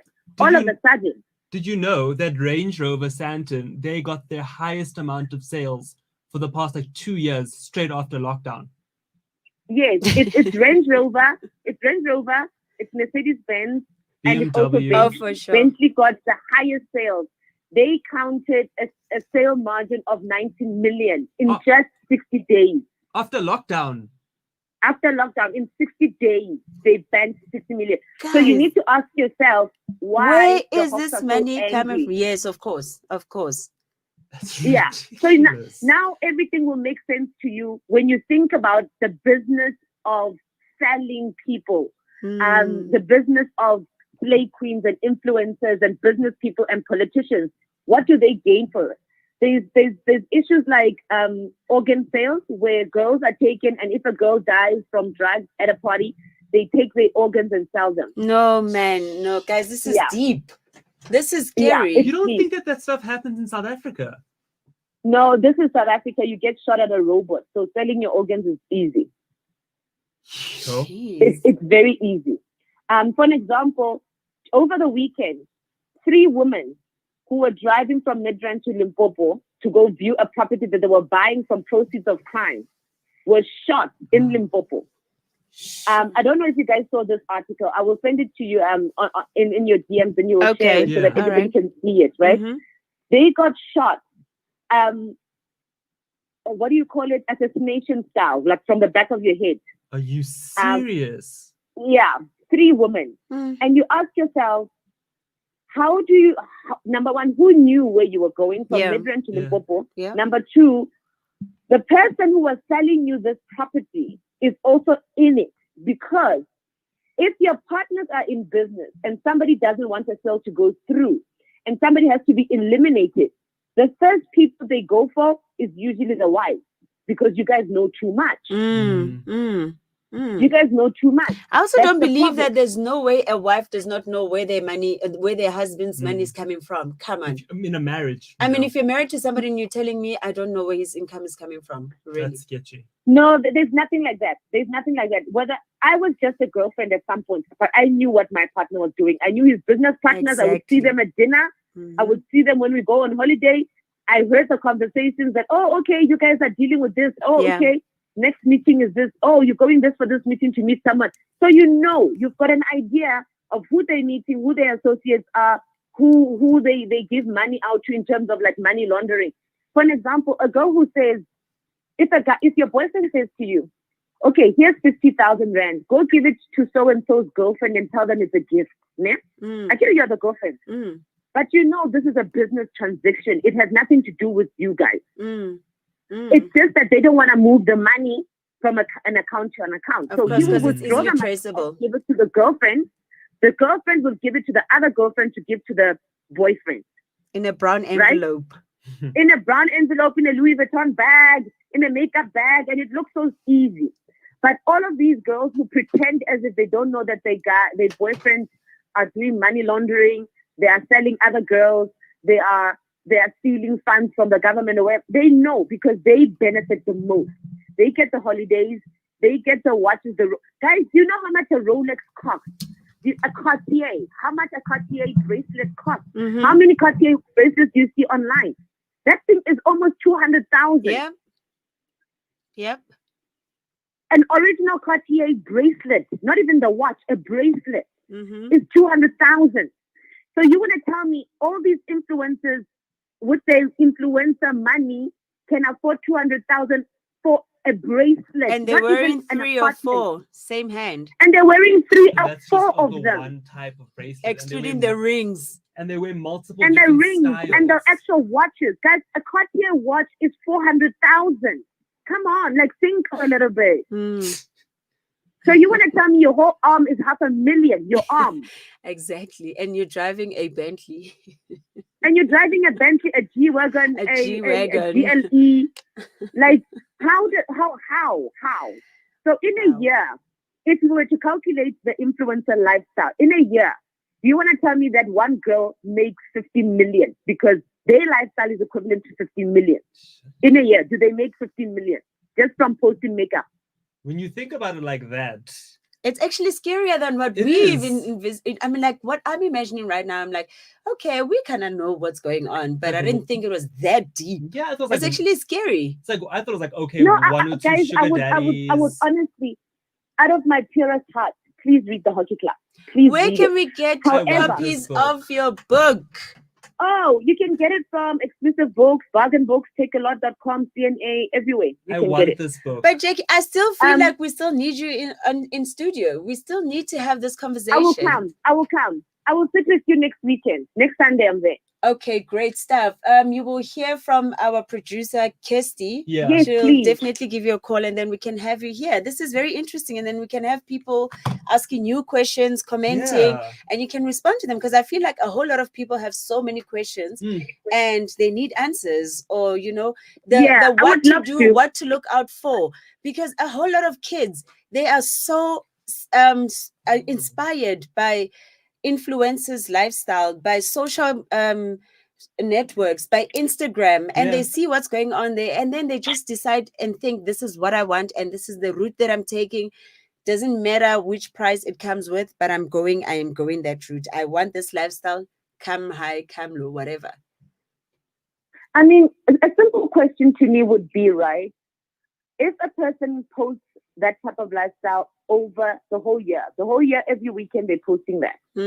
How much are they making in revenue to maintain it? If this is a genuine business and you're an influencer, right? Or a DJ. Or a DJ, right? No, they lie. These DJs who say they're lying. They lie. Yeah. And events. If you got black coffee, that's a different. If you're a Shimza, that's a different story. Because you get your money in dollars, in foreign currency. Exactly, in foreign currencies. But if you're in South Africa and you're still an upcoming DJ, you don't even have an album. Brinette. You don't even have a single. Brinette, even was. You understand? Yeah. You can't now be charging 100,000 a gig. Yeah. You're not even on a prominent radio station or anything like that. Yeah. But already I'm posting all these lifestyle. No, honey. Like we know. There's a group of men who are sponsoring this. A group. You're not even dating one. There are a group of them who are sponsoring this. No, Jackie, definitely we are going to give you a call. Yeah. We need you in studio. So guys, please prepare questions for Jake. Next week is going to be lit. Next week is going to be really good. And I really want to go and get this book because the stories that I'm hearing just from speaking to you alone, Jackie, but I can imagine the actual book. You will not take it. But I do advise you to read it so that you know exactly what's happening, how people are doing what. And also, remember, as old as we are, I mean, I'm 32. Okay. I can still get lured in because they use business. They will say, no, come to this business meeting. And then 6 months later, you actually realize there was no business meeting. You are in this thing so deep. You don't know how you got in because you went to dinner with someone. You went to this conference and then something happened. Because they're always trying to recruit people in different ways, on different levels. It's not that they just want young girls. There are girls in their 30s, 40s who are like, oh my God, I just dated this person. And then in 3-4 weeks, we were already going to Mauritius. We were already going there. And then after that, I was hooked. And then I started realizing that he's into money laundering. He's selling organs. He's selling girls. He's using drugs. So you never know where it's going to come from because there's so many of them. There's so many of these men that have money and you don't know how they got their money and they will not tell you. But you go into this big house and you're like, oh, wow, you're living. And you get lured in so easily. So it's so sad for younger girls who have never seen an iPhone in their lives. It's their first phone they actually have because of this man. And they're like, oh, okay, you can have more, you can have more, you can have more. And they end up becoming so greedy. But also social media plays a huge part in people getting attracted. Social media more than anything. Because every minute you're online, every single minute, and you see these things, and you see these celebrities, you see these influencers, you see these rich men, you see the parties, and you're like, oh my God, I also want to go to this party. I also want to be part of the VIP people on the list. I also want to meet so-and-so. But you don't know why they're hosting those things. You don't know. Sure. You really don't know why they're hosting those things and why they are so private. You see people only posting glasses, but you don't know what they did to drink that glass of champagne. Hey. You don't know. Jackie, I feel like we can go on and on, you and I, girl. We can go on and on. I enjoy listening to you. I definitely need to have you on studio next week, Sunday. So, Kirsty, you'll definitely hear from us. And we will love to have you here. So, guys at home, please prepare your questions. Be ready for next week, Sunday, from 10 o'clock to 1 o'clock. It is going to be super lit. And if you can, go and get a copy of Jackie's book. For sure. And you know what? To have questions that actually make sense to Jackie, go to Exclusive Bookstore this week. Any bookstore. Read a book. Tell them you know her in person if you have to. But get yourself that copy. But guys, I'll speak to you in depth on Sunday. Thank you so much for having me. Thank you so much, my darling. Have a lovely one. Bye. Bye.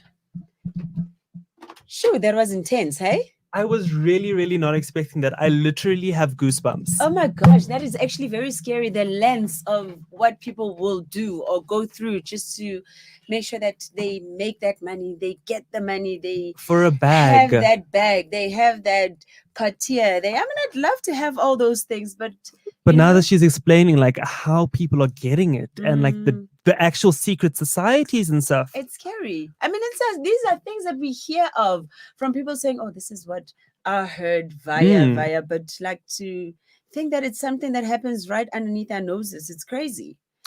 Oh my Sure. gosh. So Sam says that I'm really enjoying this live. Usually after 5 minutes I'm out, but I'm still here.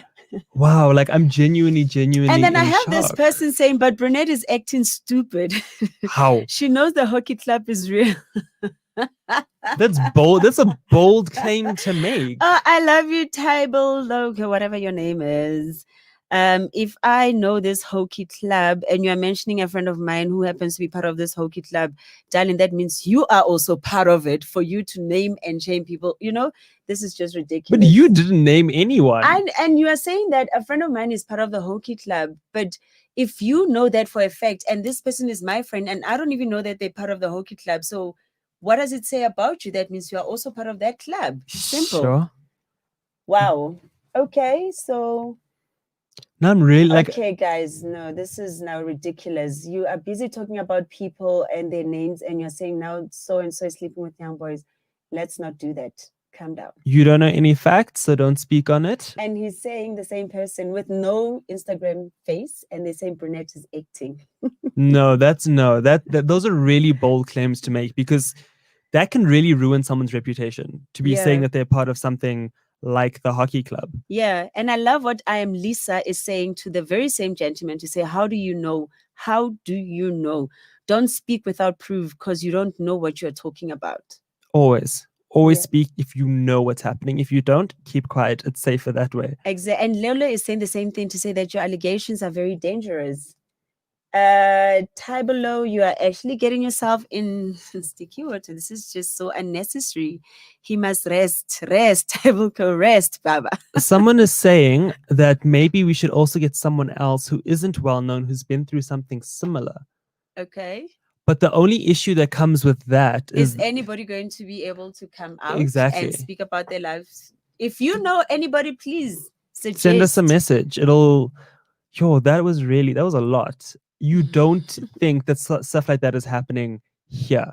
It doesn't seem like it's a South African thing, but then also there's a whole world that we know nothing about because it's above our tax brackets. Yeah, that's true.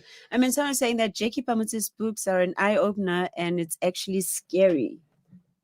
No, I really, really want to read that book. Yeah. And Zain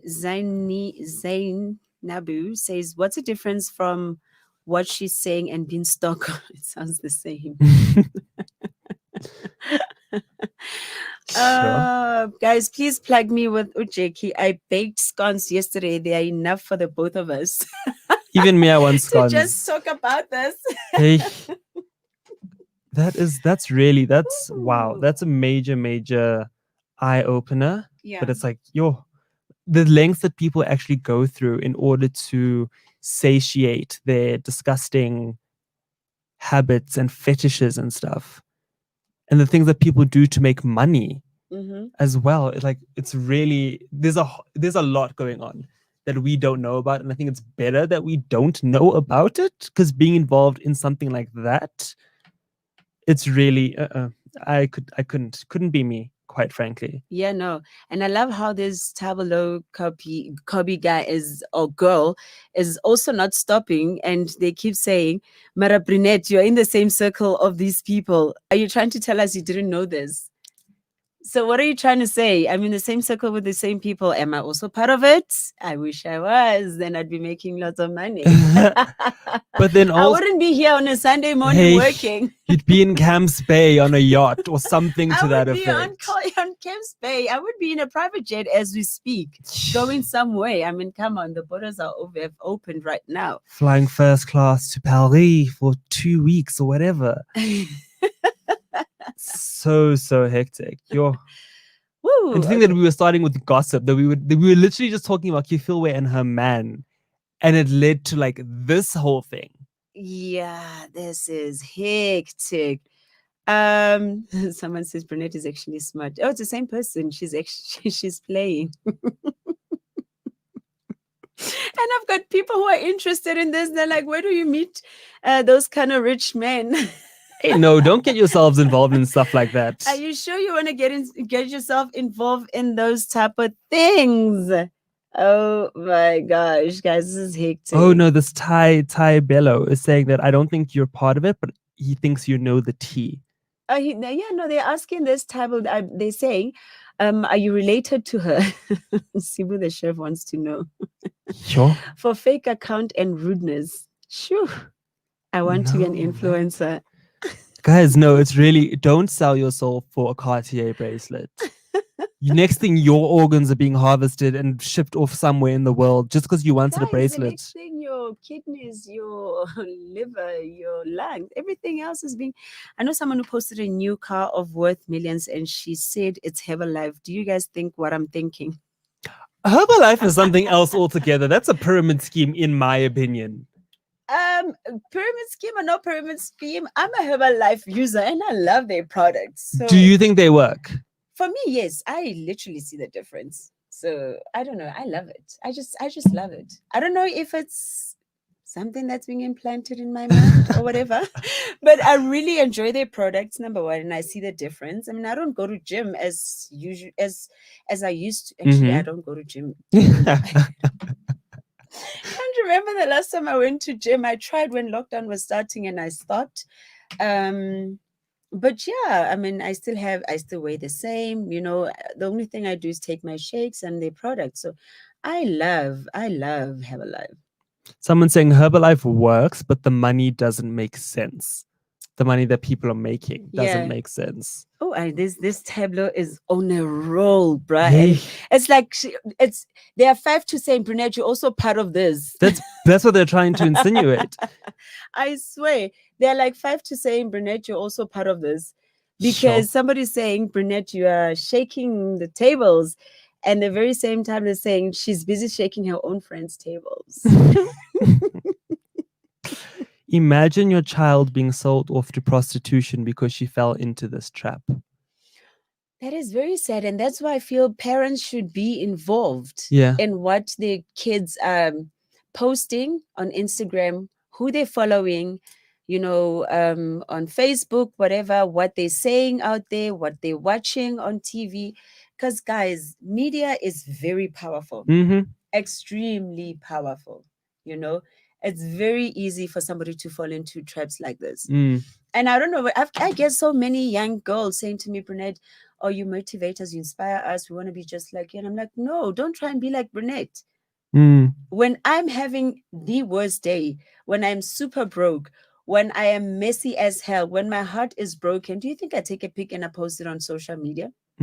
I don't. So try and be the best out of you. Make the best of who you are. Don't try and envy somebody else's life because we don't know how they got there. We don't know what it is that they're doing. So do not try and be somebody else. Don't try and live in somebody else's shoes or try and live their life. Make your own life. Stay in your lane. You know, carve your lifestyle, shape it to a manner that you want to. What works for one person does not automatically mean it's going to work for you. Exactly. Yeah. So Koli is saying at Deluxe, if he's not open, you have to ask where it's coming from because you can't be in a relationship. Guys, there's somebody who keeps phoning me and I keep hanging up, but they keep phoning me. Do they not know that I'm working? If he's not open to have what? If he's not open, you have to ask where it's coming from because you can't be in a relationship with a person you do not know if their personal stuff. You're going to be questioning everything. And this is relating to the fact that when we say there's no way if you're dating somebody, you don't know where their source of income is coming from. You know, come on. Then you are either being stupid or you're just ignorant. You're choosing ignorance. Yeah, no, of course. Of course. There's lots of dark activities going on in South Africa. All over. Someone saying, Ty Bell, we are tired of you. Because the very same time said her own friends, yo guys, time I'm starting to feel like you're my fan. I swear, her own friends are the ones doing this ish, and she's pretending like she doesn't know. But okay. Even if, let's just say hypothetically, that even if she does know people who are involved, they're not going to tell her. I mean, like, really? It's a secret Do you society. think as friends we expose the manner of how we're making monies? I work with you, Jay. You still don't know how I'm making money. Exactly. I don't know how you making money. I'm not, but yeah. But even if you were, you will tell me what you want me to know. You won't tell me about, oh, last night I was with this guy and he paid me 35,000 rand. For what? Thank you. No. Come on now, guys. Some things are kept private, especially situations like this. I was quite surprised that the book was based on a true story, because things like that, if she's saying that 2 people were assassinated. What if she was assassinated? 3 people. 3 people were assassinated. So imagine what, like her writing a book like this, opening so many people's eyes to stuff we didn't know existed. How is she? I'm glad that she's still alive. Yeah. No. The 3 girls are dead. No. I'm saying the author of the book. No, but the author of Jackie. the book was not part of it. She was. She left quickly. Yes, but I'm saying she realized. the fact that she was able to still write a book about this and not be targeted. I hear what you mean. Yes. Yeah. Okay, well, we're having her back on studio. Yeah. In person. So she can get to answer all those questions. And somebody says, where can we get a full podcast of this interview? You can watch it on I Love Melville Live.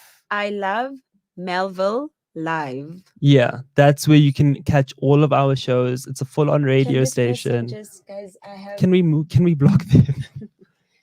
Kirsty, please take this number and phone this person back and tell them I am actually at work.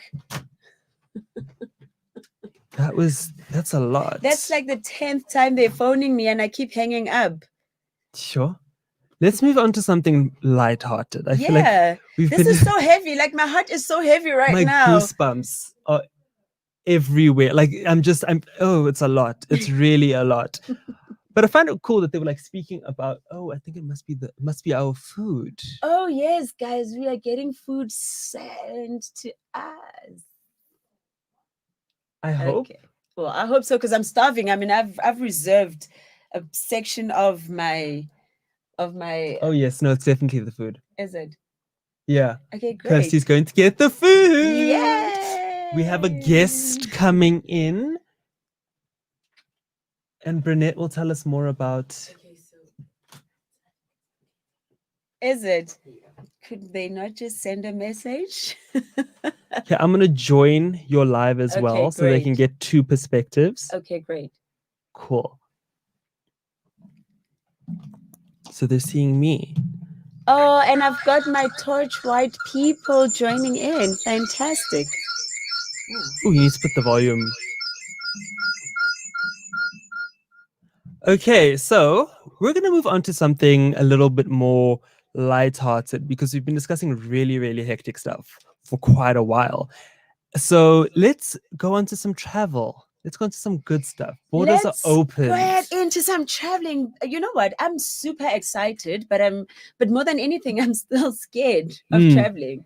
I mean, I'm looking. This morning, I was watching the news, and the amount of COVID rates are still going up. Yeah, because South Africans don't know how to rest. Rates are going up. I mean, I go clubbing once in a while, and every time I come back, I'm like, oh, I hope I did not catch COVID again.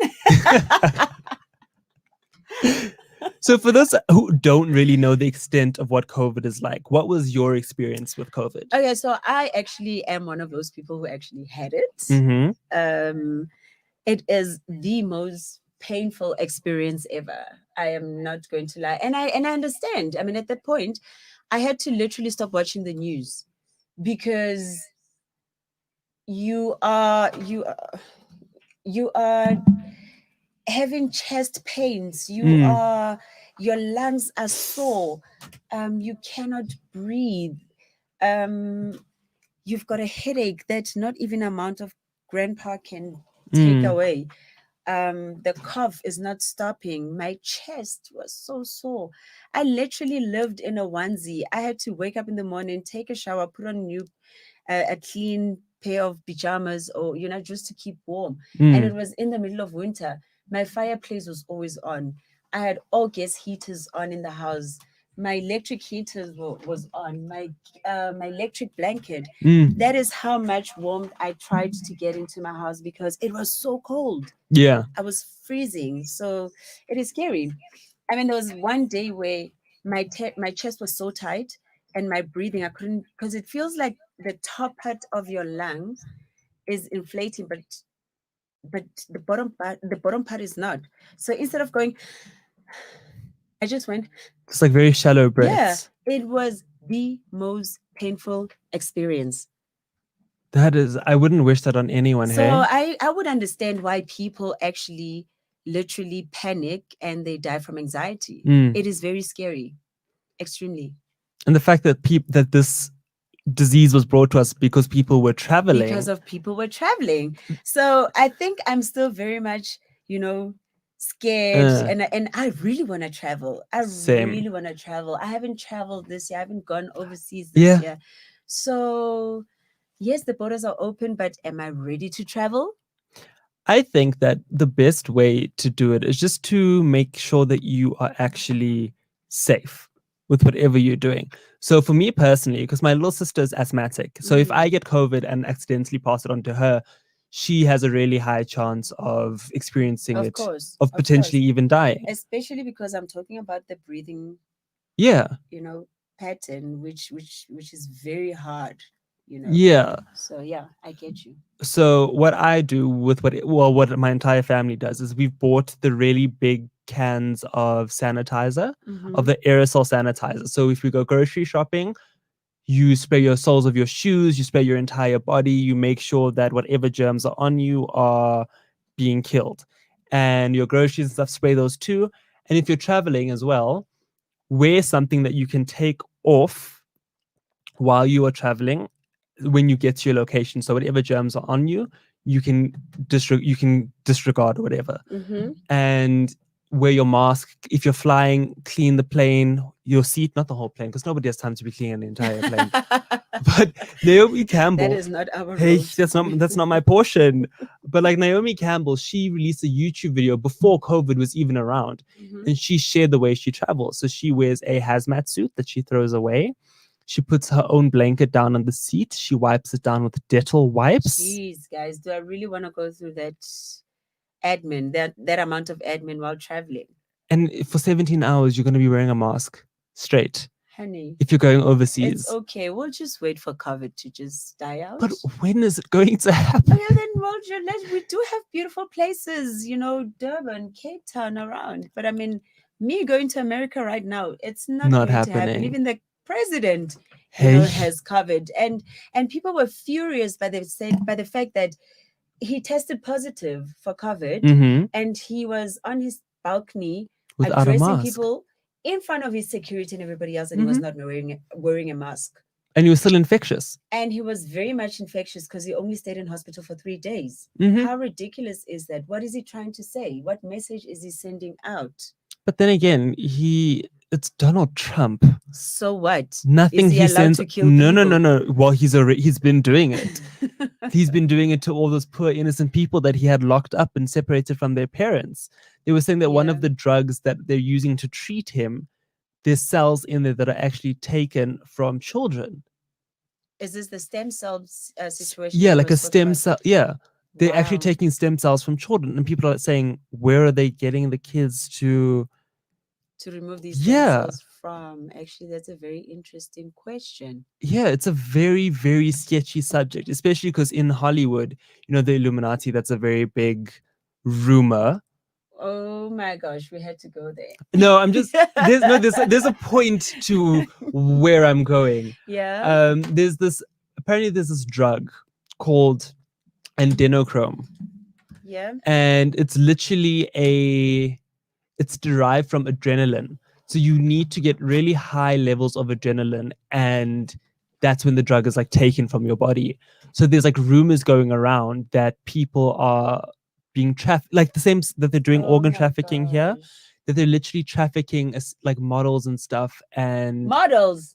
not like well-known ones, Oh, like underground people who are coming up in the up and scene. coming. So it's more like I have a job for you. Please follow me Yeah. on, and then I will get you in And Paris. we'll fly you and- out. Yeah. There's a story Wow. from a few years ago of this one guy. He was a young model. He was posing in photos with Lady Gaga and a few other celebs. And they just found his body on the side of the road with his organs missing. No way. They literally just found his corpse. Everything was taken out. Guys, this is scary. Human trafficking. Yeah. People selling people's organs. And I don't know. And then when you go to the rural countries, then you find that the very same organs are being used, but for muti. Yeah. You know, it is insane what people are doing. Mm-hmm. This is how you know that the devil is actually living, At is alive. work. He's at work and he's right here with us on Yeah. the same earth.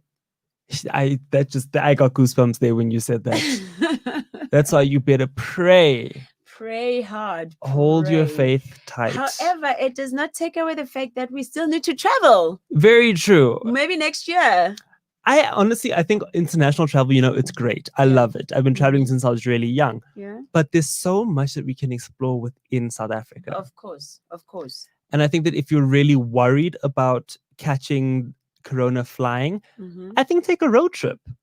Okay. I really And we're not saying if you go to Durban or Cape Town or wherever, you are not going to catch it. yeah. But we are saying There's be- alternatives. So I mean, I want to see the beach anytime, anyway. I haven't been. I haven't seen the sea since just before COVID. No, I went to Durban. I went during one of the lockdown levels. We took Are a you road trip. Serious? Spent a Oh few my days gosh. in Durban. Right Yeah. now, anything would do it for me. I cannot wait. I cannot wait to go and just be anywhere where I am literally breathing a different type of air. Hey, anything other than the polluted air in Joburg. Yes, hey. But there's some really, really nice places that you can go in and around South Africa. Mhm. So I found 5 really nice road trips Okay. that all you right. can take in the country. Okay. So the number 1 trip, which is something Is this now your favorite, or these are just 5 really cool I road think trips. we should actually have somebody from SA Tourism coming in on stage. That would be just really to tell great. us about how how COVID affected the tourism Mm. industry, and now that it's opened up, Are people going and traveling? are people still traveling, or they're like Brinette and they're scared of traveling? So number 1 on the list Mhm. of the best road trip routes is, the garden route in the Western Cape. Oh, I love the garden route. Oh my gosh, I haven't done that in years, but I love the garden I've route. never done it. Are you serious? Ever. The most beautiful place. You know what? This is when you know God is alive. Mm. Literally. That route and the Mahobeskloof route and the God's windows. I've those. heard of Oh them. my gosh, those are beautiful, beautiful routes. But anyway, I'm talking about 2 different provinces. Just before people come up and say, Brinette, you are stupid. So the garden route, if Yeah. you don't know, it's a 200-kilometer stretch Yep. of highway Mhm. between the Mossel Bay in Yep. the Western Cape and the Uh-huh. Storms River mouth on the Eastern Cape. Yep. And it's apparently there's beautiful vegetation and It's there's the stunning. beaches and mountains and Mhm. lakes and there's activities that you can Mhm. actually do along the route. Yep. And I think, okay, let me not say it because I need to be factual. I'm going to say something. But Mhm. yeah, no, it is beautiful and there's plenty activities. That's all I'm going to say. I really, really want to do that. Okay. One of my dreams Is that on your bucket list? I wouldn't say it's on my bucket. Well, maybe. Hmm? When I was in matric, Or is your bucket list like super scary? I like adventurous things. I like adrenaline inducing things, but it's not like I don't want to do like bungee jumping. That's something that petrifies me. Why? I hate being upside down. Literally. Okay. I hate it. I hate it. I don't like being out of control of my body. Okay. So like and then you've got this rope that's like holding onto your legs, and you're not sure just you now. can't, and I'm seeing the ground anything come happening, and towards then you me. go straight to the ground, and you start bouncing up and down. Mm-mm. It's scary. But I would go bungee jumping if I could do it like standing, like where my feet are going down. Then what's the whole point? You're still getting the same No, experience. No, it's more exciting when you are faced upside down. Have you never ever bungee jumped in your life? Never. Are you serious? Ever. Oh my gosh. The closest You are missing out. The closest I've ever come to bungee jumping was I went to the Soweto Towers for my 15th birthday, and I did something called a SCAD free fall. Yeah. So they take you up inside one of the towers. I've seen people go all the way up there. Yeah. Yeah, and you're literally 70 meters above ground, Mm-hmm. and you're on your back, and there's like a pad on your back. Okay. And they take you up, and then you're 40 meters above this net, and they literally just drop you. That's crazy. You're falling 40 meters. And nothing is holding. Nothing. What? It's so you're like free falling. Literally, you're free falling and you land on a net with something on your back. That's it. I have the video. I'll find the DVD. Oh my gosh, that's insane. I'm not doing that. You see, that I will not do. Now you see that I'm not gonna lie. You know what? In as much scared. as when I bungee jump and I'm scared because somewhere halfway your mind starts telling you, what are you doing? You feel like you want to go back up, but it's a bit too late, and you cannot wait to get to the destination because you're like, okay, maybe if I get there, then I'll quickly land or something. And you feel like, oh my gosh, I'm having an out-of-body experience. Yeah. It is super scary, but I don't know if it's something that I would want to do again. But at least I've done it. Where did you go bungee jumping? Jeez, it was somewhere in the Mahubaskloof area, type of in the Limpopo side. But yeah, no, that was scary. I'm not doing that again, darling. No, it has a time and a place for doing stuff like that. But I prefer things I like speed.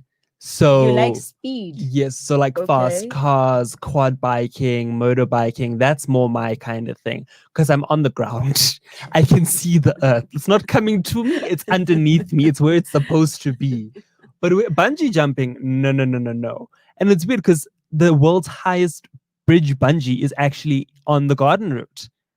Okay. So a lot of people do the garden route, specifically Is this where you find the highest bridge? Yes. Jump up? The Blowkrans Bridge in Tsitsikamma. That's what I wanted to say, but I'm like, before I say something like that, let me get my face. Yeah, that's on the garden route. Before Mr. Tay Blow, whoever you jumps on me. Oh my gosh, I feel like I've got a new person that's in love with me. A new Stan. My 13-year-old son just did bungee jumping, and he said it was fun. Call me bad, mom. But he did it.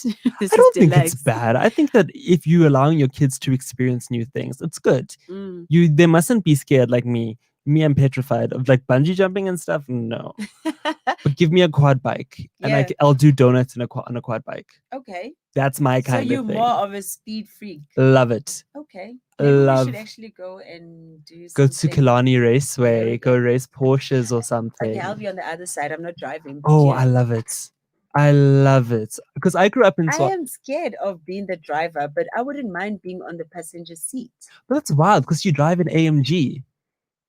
Yeah, and so you never drive it fast? No, I do. I mean, we went. It was my birthday's. My birthday's friend. Jeez, guys, it's still early in the morning. I saw food coming in. I was like, "Yay, my food!" So now your mind is there. Stomach. I'm thinking with my stomach.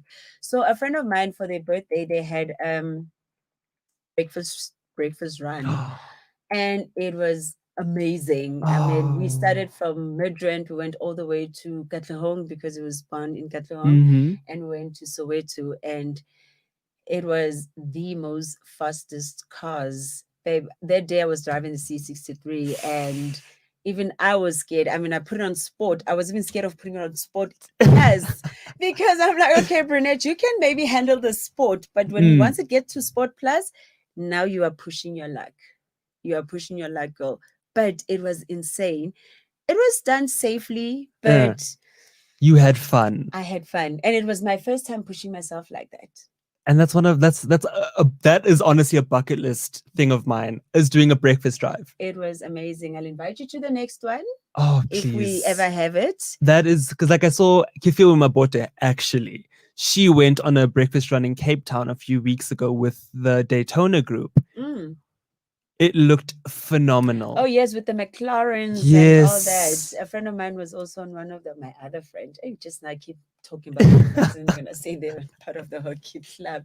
That's why they can afford all these Hey. expensive cars. No, but that's like, I really want to do a Daytona breakfast run. It looks like so much fun. Maybe we should actually speak to them. Get one Justin of them. Tavares. You know what I mean? Just send him a quick text. We Say, should actually say, hey. hey sir, we would like to be part of your next breakfast run. However, we would like to be driving Yes. a McLaren. One of a car for each of us. I would like a Porsche or a Lamborghini, maybe. I would love to be McLaren. I to be love honest, those. To be honest with you. Kefil wears one, actually. That's my favorite McLaren. I think you're obsessing with Kivile. No, I love her life. Let me not even lie. I love her life. Her and Yeah. Sarah Langer. Yeah. Those are my two favorite influencers because Is they it? just they're just so, I don't know, there's just something about them. That luxury, that full-on luxury lifestyle. That's my kind of thing. Yeah. Okay. So now that our food is here, Yes, can we actually, have let's get it into that. in studio so that we can see what it is that they are serving us. So, guys, every week we're going to have from different caterers bring us like a surprise meal, and then we get to look at the food. Because remember, this show is not only about gossip; Mm-hmm. it's about lifestyle, it's about travel. And I'm seeing platters. It's about food. It's about everything you can think of. Yay! And here's Kirsty bringing me a platter, which I'm about to open. So tell us, who is the caterer? Actually, you know what? It would really be nice if we were to actually talk, give them mileage. So it's Dash Kitchen SA. Okay. On Instagram, you find them. It's at Dash Kitchen SA. Dash DASH. Oh, they do seafood boils. Oh, their food looks phenomenal. Their food looks amazing, darling. Oh my god, It we have to smells story this. So good. Oh my god. Oh, wait, hold on. Can I flip this camera? Please, let's do that. Oh my All right, guys, I have to show you what it goodness. is that they sent to us today. It's a seafood platter. Oh my gosh, I've been wanting to go for like a seafood platter. There we go. Oh, this looks delicious. And the mussels. Oh gosh, no, hold on. I need to take my headphones off and come around because that just looks so good. This Sure. definitely looks yummy. I cannot wait to start eating, guys. So sorry, you're gonna have to excuse me because while we are talking, I'm going to be rude. Eat in studio. Yep. And talk while talking to you, I'm gonna be Gosh, eating. what is so? There's corn. Oh yeah, there is Potatoes. corn. There's is that lobster? Are we Uh, eating lobster tonight? Today? Was that crayfish? Babe, you are asking a black girl about lobsters and crayfishes. Yeah. What's your problem? It's Brinette. That is your lifestyle. And prawns. Kirsty, gosh, you this need to looks- be in here with us. Who is the caterer? So we need to end the live so the viewers can go to the actual I Love Melville page. Okay. So the caterers you said are Dash Kitchen on. It's at Dash Kitchen SA. Can you bring that over here? Will do. Okay, guys, my Oof. battery is about to die. It was very nice chilling with you guys. If you want to continue with us, please go on to our live page, which is I Love Melville Live. I Love Melville.live on Facebook and Twitter. You can catch it on both pages. And yeah, come and join the conversation with us. We'll be able to read your comments on our laptops and stuff. So you can still engage with us. And you need to see us eating this food. We're doing a mukbang. That's what it is, a mukbang. Yeah, it's I Love Melville Live. Melville as in the area Melville and live on your Facebook Facebook and Twitter. Twitter page. So we'll see you guys just now. Oof, no, Bye. that food smells phenomenal. I'm so glad I didn't wear a white shirt today because it looks those prawns. CJ's into us viewing the show. Oh, really? Yay! Oh, damn. Yo, Oh, there we go. are we ready? Mm. You can take the first bite. Should I take the first? I bite? think you should. There we go. Oh, and I'm wearing white. My gosh. Oh, it smells spicy. That's very spicy. Are there forks in that packet by any chance? And it tastes very spicy. I'm also gonna go in for a mussel. Okay, so tell us about your second destination. So good. So the second destination is actually really close to Joburg. It's the Waterberg Meander in Limpopo. Okay. And it is apparently one of the most beautiful places in South Africa to go to. So there's a place called Africa's Eden. And there's apparently beautiful mountains, sandstone rock formations, there's forests, there's river valleys, there's savanna plains. So there's a little bit of everything. Okay. And it's a 350-kilometer self-drive route that takes road trippers to the heart of the Waterberg biosphere and incorporates many of its highlights, including the exclusive, darling. I get the name exclusive. Let us highlight that name. Welgevonden. I don't know if I'm pronouncing that right. Afrikaans isn't my first language, people. I would expect you to know how to speak Afrikaans, darling. Why? Did they not teach you Afrikaans in school? And you just matriculated. I matriculated 2 years ago. Yeah, well, just matriculated. 2018. I matriculated in 1997, darling. Do you still speak Afrikaans? Never. Ma'am, I left the language. As soon as I wrote my final exam, I was like, not a chance. I even went to Poch for tertiary, so We went to Poch. it was hectic. But do not ask me to speak anything in Afrikaans. I suck. No, I spent time in Kimberley, and they are fluent in Afrikaans, and that's not my portion in life. I was trying to buy an aircon last year, January, because my mom is there, and I was looking at them, and this woman was like, "Oh." I didn't hear what she was saying. All I was hearing was the R's, because you know Afrikaans and they. Yeah. And I was like, "Ma'am, I don't know what it is you're saying to me. Can you please speak English?" And she was like, "Oh, I was trying to help you." And she just walked away. I was like, "Bruh." Are you serious? Yeah. Oh my gosh, that is so weird. I wasn't even being rude. I was being very polite because I could see that she was trying to like guide me, but it's crazy. I mean, when I was in Poch and I did travel and tourism, I was the only Black student in class. So, really? Which meant that I was the only person who used an English textbook. My life was not easy. So everything, like the entire class, the lecturer would speak in Afrikaans, and then after they finished explaining or speaking, then they'd say, did you understand? And everybody else would go yes, and I'd be saying no. Now people would get upset and like, no, come on, man, we just did this. I'm like, yeah, the advantage from your part is the fact that you understand both languages. But from my side, when I paid to study here, I paid to study in English. Exactly. My textbook is in English. So then the lecturer had to literally say everything that she already mentioned in Afrikaans in English. So they literally had to just stay in for like twice the same time. I'm like, why didn't you just speak English? And then all of us would have just understood you and we would have just moved on. But it was very difficult. I mean, I couldn't do homeworks with anybody. I couldn't copy anybody else's homework. No, and I drive through Poch whenever I go to Kimberley. And I'm just like, I've actually never been to Kimberley. There's nothing to do there. Well, there's a Grootgat. And then you see the hole and then it's done.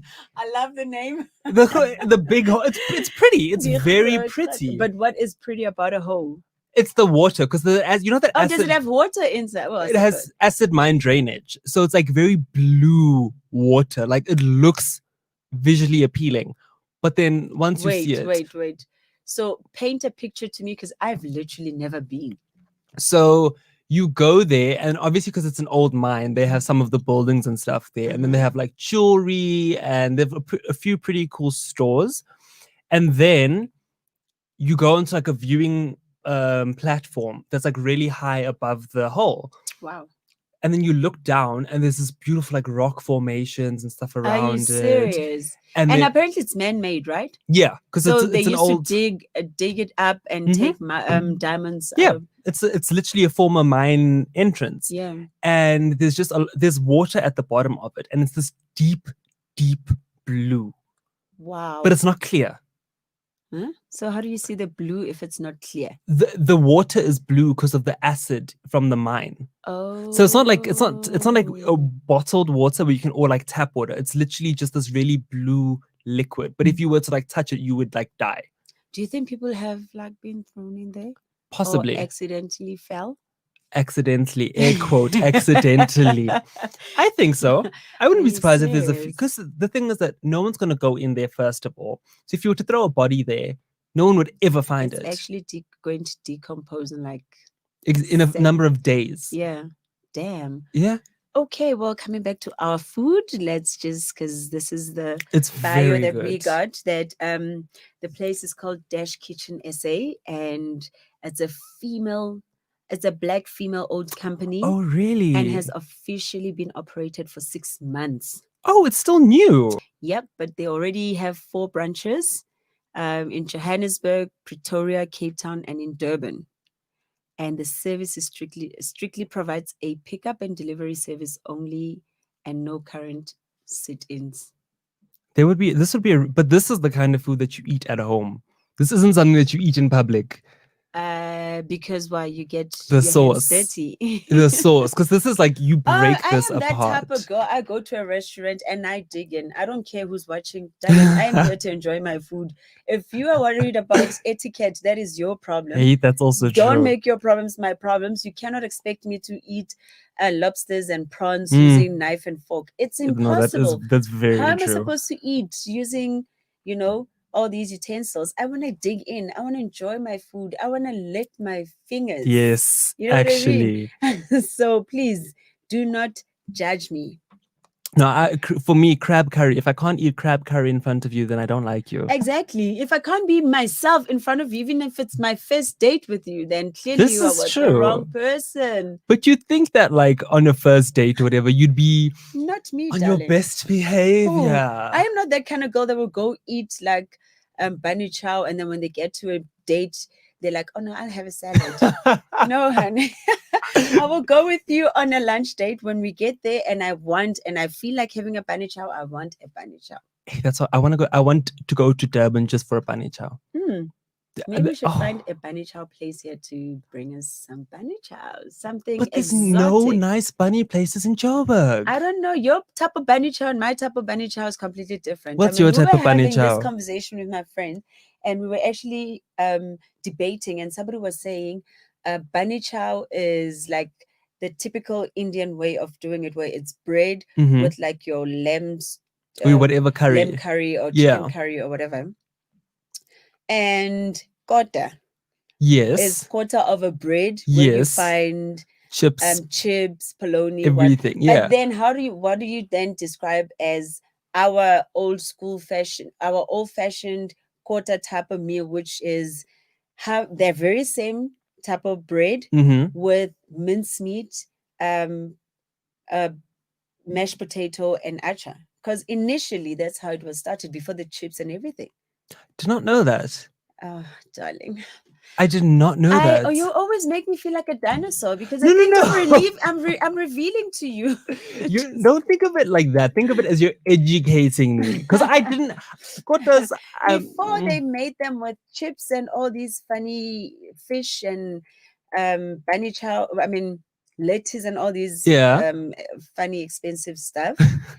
Initially, the homeschool traditional form of kota was mashed potato, mincemeat, and acha, and it was delicious. That's what we ate. It sounds good. It sounds hearty. It sounds filling. It was very hearty and filling and amazing. But the funny thing is, we actually never got on to put on weight. But I suppose that when you're young, you burn out that energy, like all the food, because you're always running around. You're playing so hard. You're like, climbing trees, jumping off, doing all these funny things, and playing netball, doing all these crazy things, that your body is able to burn off whatever you're eating. Burn off everything that you've eaten. So, because right now, if I start eating like that, darling, you will see. Okay, maybe because I was also a home body. Like I would sit and I would read. I didn't like playing outside. I didn't like getting dirty. Are you serious? Genuinely. Oh my gosh, I thought the nerdness just came now. So you've always been a I've- nerdy. Yes, boy. actually,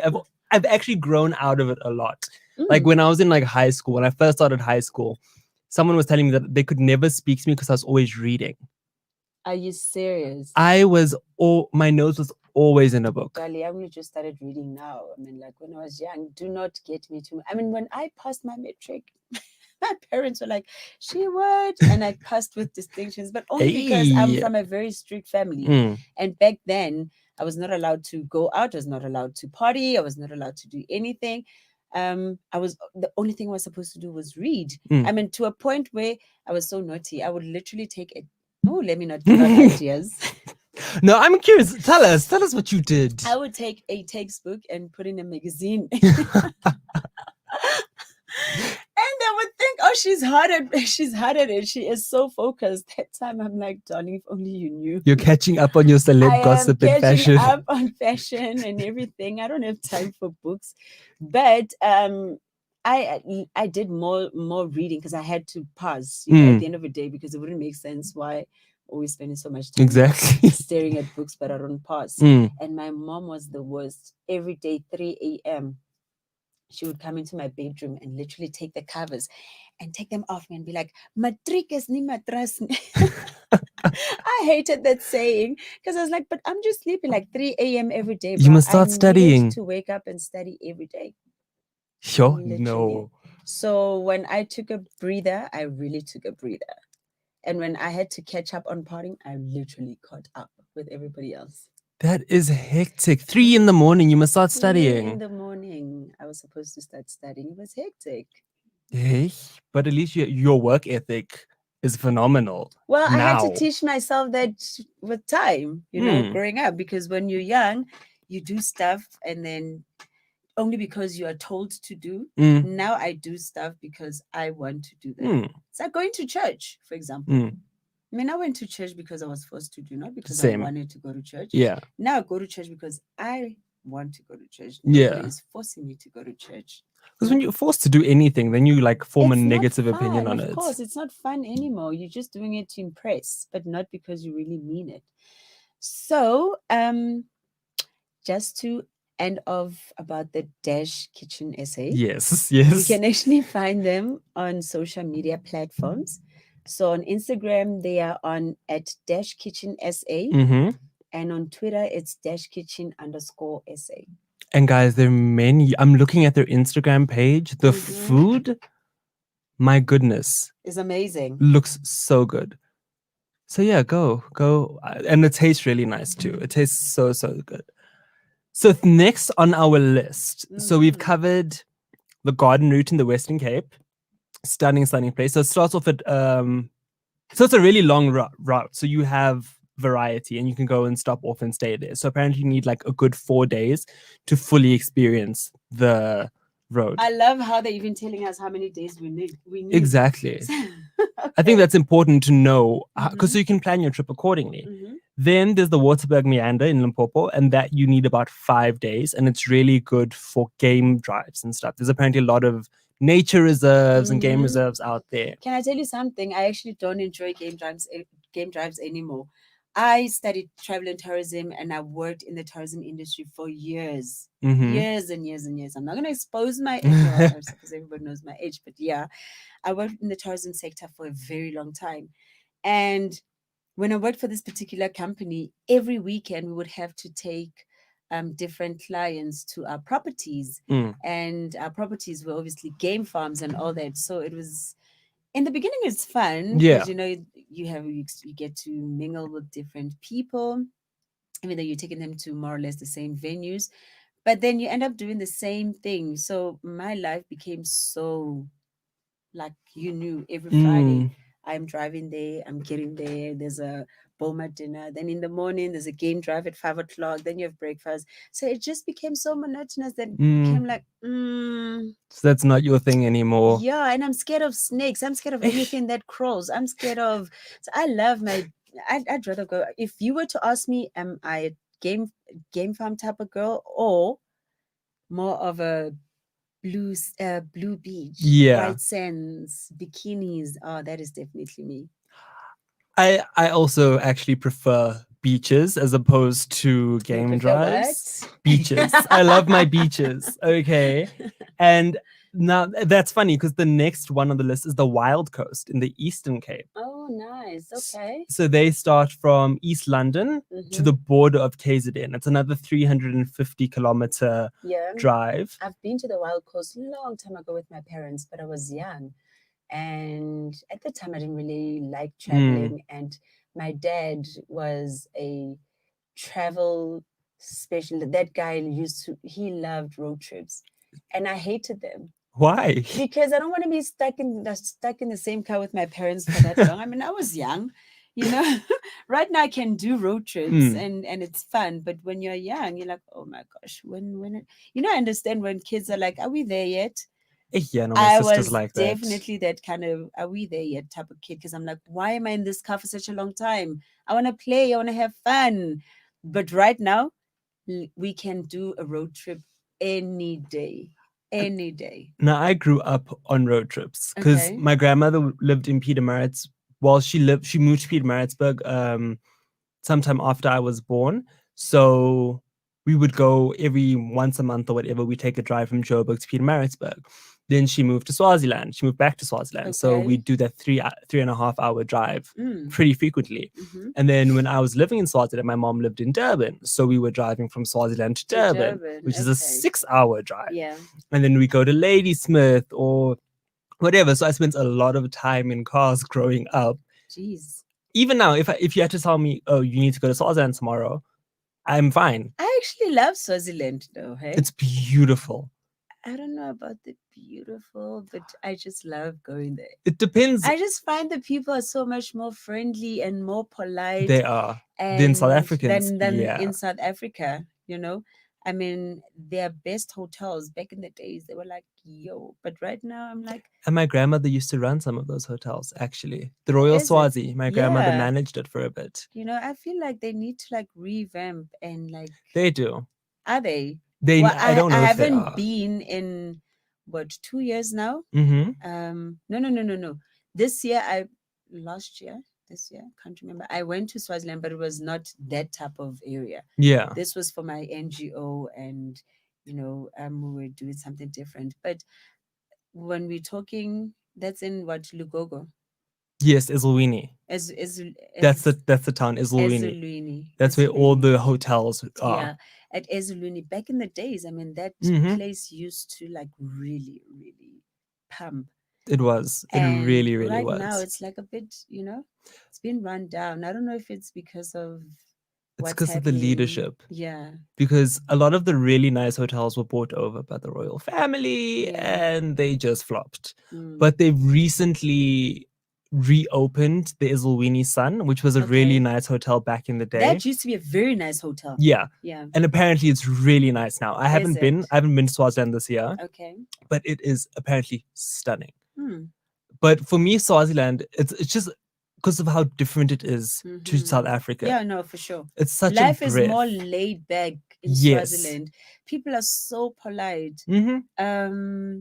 Everything is just, it just feels like they're breathing a different type of air than what we are breathing in SA when everybody is like in a rush. Yeah. And it's crazy. Everything is calm. I like how green it is, how mountainous it is. Because my grandmother's home there is in Mabon, which is the capital of Swaziland, and it's on top of a mountain. Okay. So we have a view that is to die for.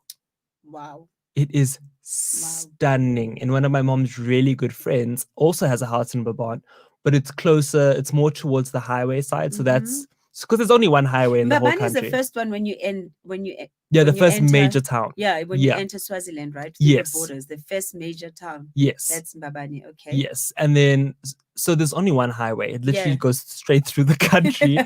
But my mom's, one of her really good friends has this beautiful, beautiful property that's actually a guest house on top of a mountain as well, because the whole of Mbabane is very mountainous. Okay. And she has a panoramic view down the valley. No way. Down to Ezulwini. The sun sets I've never seen better sunsets. Are you serious? It is Does she beauty. still own the Mhm. property? Okay, when are we going? Whenever. We can have the show We can while c- we are there. Hey, the internet is terrible though. Oh, So- damn, would have to climb a mountain to get the signal. No, the signal is just everywhere in South Africa is bad. Mm. That's the only thing. But if you're wanting to go on holiday and just unplug from everything, Mhm. that's the kind of place you go. Okay. Just for like a slow pace of life, just to enjoy nature Yeah. if you're leaving the country. But now with those COVID tests that you need to get in order to leave the country. eh.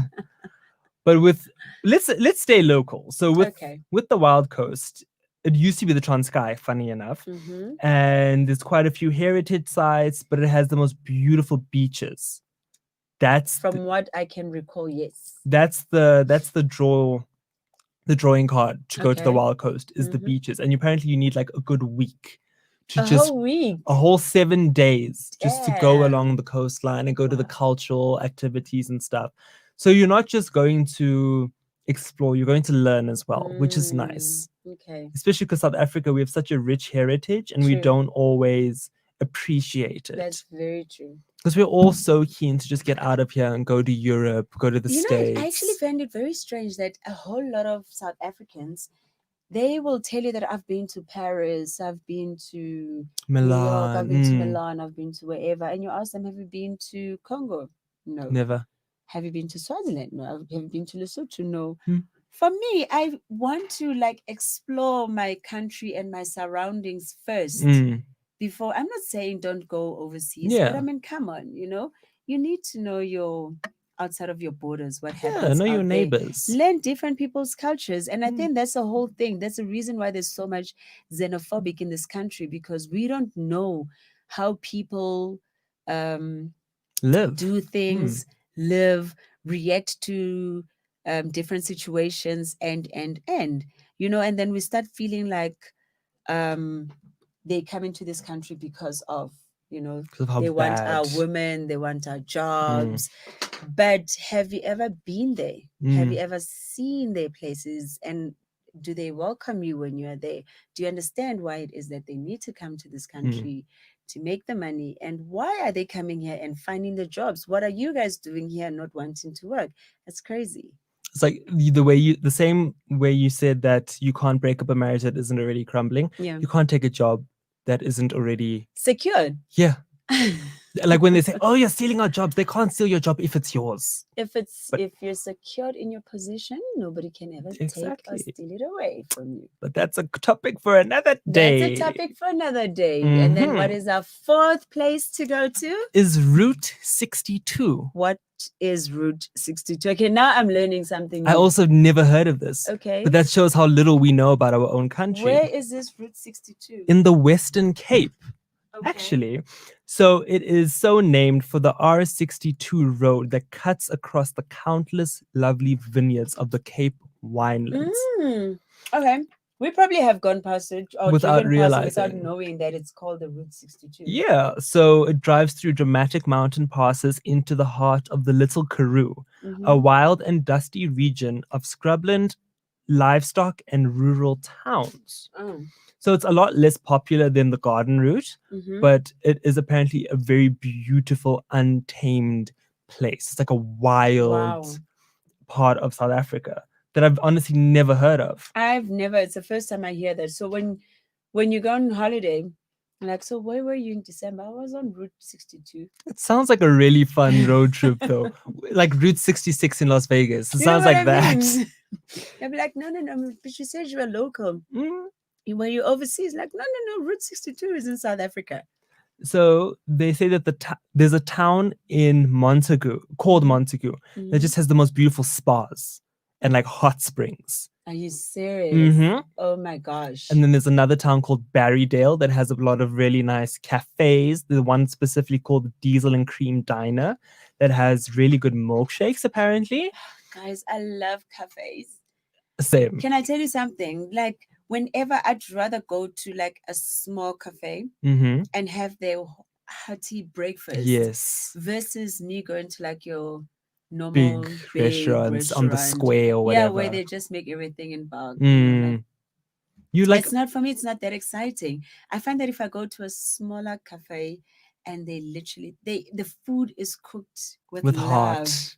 Yes, that's I think that makes a meal truly memorable. Exactly. Like you can have all the gourmet stuff, whatever, but if it's not made with love, then That's you might as very well go to true. McDonald's. You know what I mean?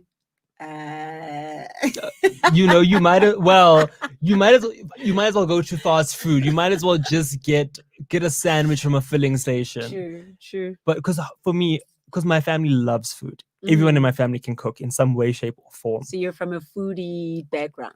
For sure. No one makes a better lasagna than my father. Okay. He makes the best. I Google everything. Can you cook? I can cook. I Google everything. How to make lasagna. And then firstly, I look at the recipes, then I go to the shop and then I buy everything. So you follow it step by step. And then I follow it step by step. Look, in me following it, I will add a bit of Brinette touch. Yeah. You know, if they say add this type, this kind of spice, Mhm. I'll be like, maybe I should also include this one. But don't ask me to prepare. If I make this meal today, don't expect the next time when you eat the very same meal, it's going to taste the same way. Because I keep mixing and matching all Yes. my spices and everything.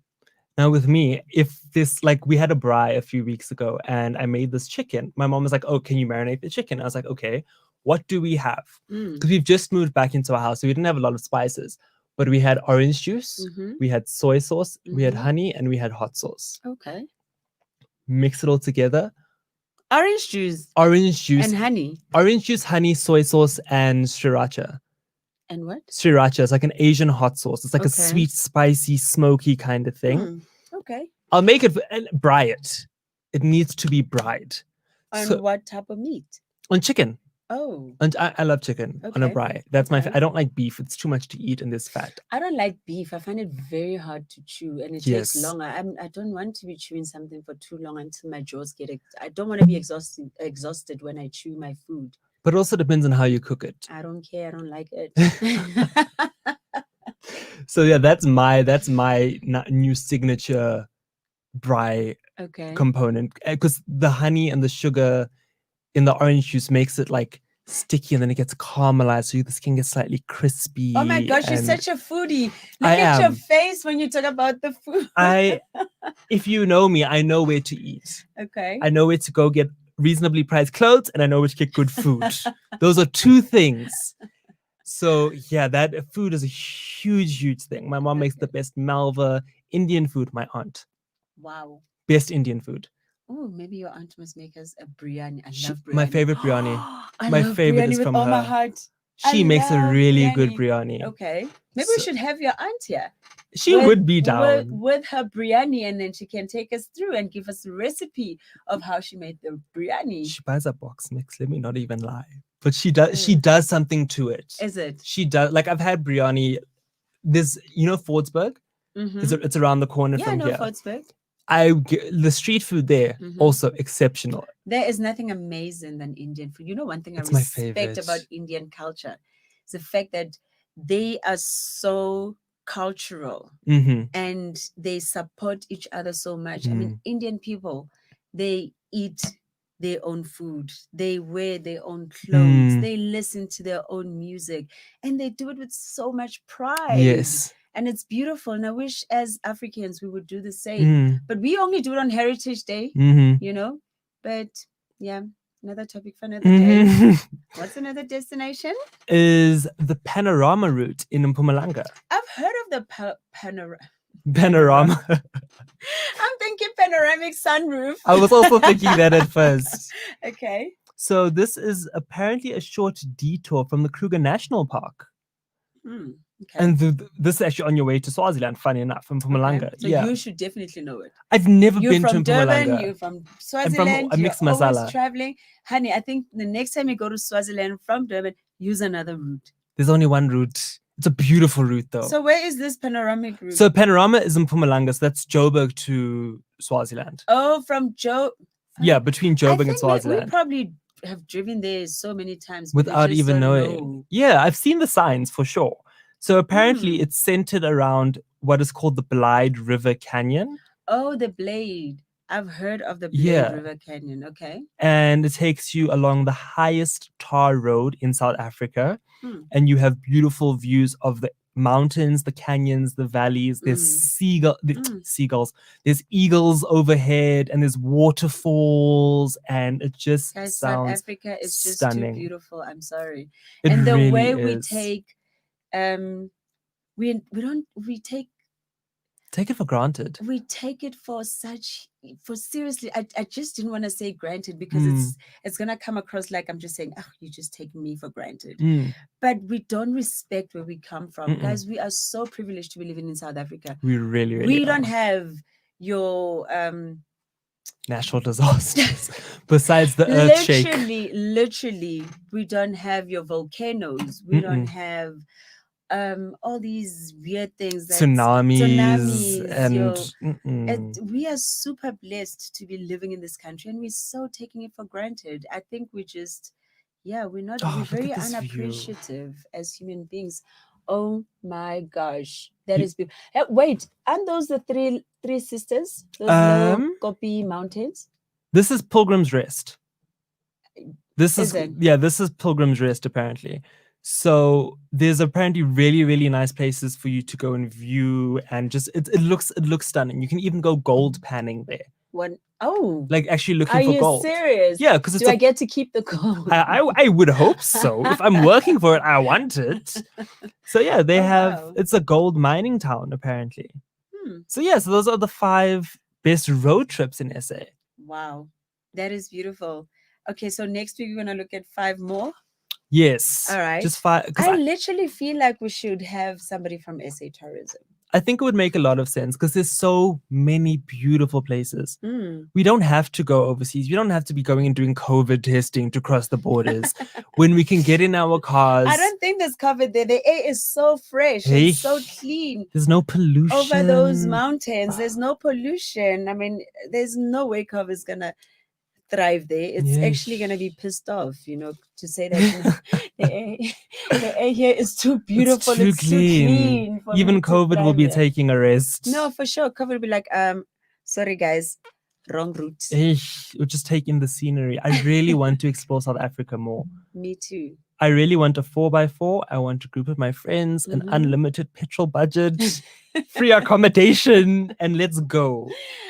Yeah. Not that you are marketing yourself, but you just say. If anyone is listening, thinking out loud. Thinking out loud. I'm manifesting. And speaking to the universe. You're speaking it to existence. Yes. Yeah. There's so many beautiful places. And I really, like, something my mom used to say is that we don't enjoy our country enough.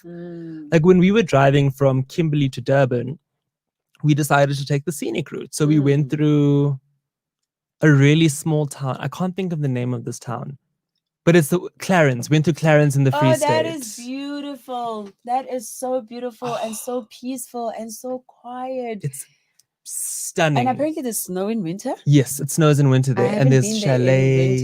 I went there once and it was hot. It was summer, but in winter I'd love to go to Clarence. And there's it looks like a little Switzerland. There's all these little like houses and chalets on the mountains, and it is stunning. And then there's this road, one of the best roads I have ever driven down, ever. It's windy, and you're going down, and the mountains are around you, and it is just a breathtaking view. Wow. Genuinely. And Brinette, being the party pooper that she is, the first thing she's thinking is, I wonder how many snakes are out there. Hey, actually, I'm also terrified of snakes. That's one. I don't play with those. Oh my gosh. No, I'm really, really scared of snakes. But Brinette, I would go. Which is why, I look at people who go hiking. Oh, I love it. And I'm like, that looks exciting, but you're stepping into somebody else's territory. There's a beautiful. And that person might not be happy welcoming you home into this space. Like you just want to go climb all these mountains, and a poor snake is sitting there. It's thinking, minding its business. It's so hot out there. Let me just lie under this rock and just cool down. And then you just want to go and climb over that rock. And next thing it sees you. Hey, Swaziland, that's the one thing. The snake's there. Are you serious? My uncle has a farm in one of like the hotter parts of Swaziland, and every week he was killing like a mamba or a cobra. Oh my God. You see? Every week. And then you expect me to be part of that. Hey, and I used to go run around, go to the chicken coops, everything. Never thought about a snake. Oh, you were young. You know, but I was like, okay, look up in the trees, but because the thing with snakes is that apparently our voices scare them away. Mhm. So if you make noise, you should be fine. I Unless know. it's a mamba. Which is why every time I go to a place where I just suspect that there might be a snake somewhere around, I start making noise. Are you serious? I swear, I will start singing and screaming just so they know that I'm coming. No, there's this beautiful, beautiful hiking spot out in the north, not the northwest. Yeah, the northwest. Yeah. It's like 45 minutes away from Stanton side. Hmm. And it is just so peaceful. Is it like Magaliesberg? Not that side. It's out Pretoria direction. It's Oh. called.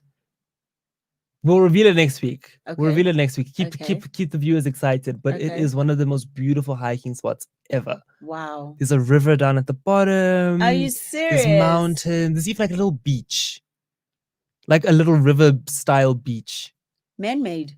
No, natural, completely natural. Oh wow. Okay, you have to take me to this. We place. can go. You have to take me to We'll this do place. team building. Maybe we'll even live we should stream. do team building. That would from be there fun. And then live stream from there. Yeah, let's go hiking. Well, I actually would like to hear from our viewers Mhm. on what it is or how they found today's Yes. Session Fest episode. Mhm. I'm such a TV person. First episode of Sundays with Brinette. And we would like feedback, we would Mhm. like comments, we would like suggestions Mhm. on what to talk about, how to make it more exciting, because obviously we want to get our ratings up, Yeah. you know, and we want to give the listeners what they want to hear. We want to Give talk the about people what they want. we want to give the people what they want to, you know.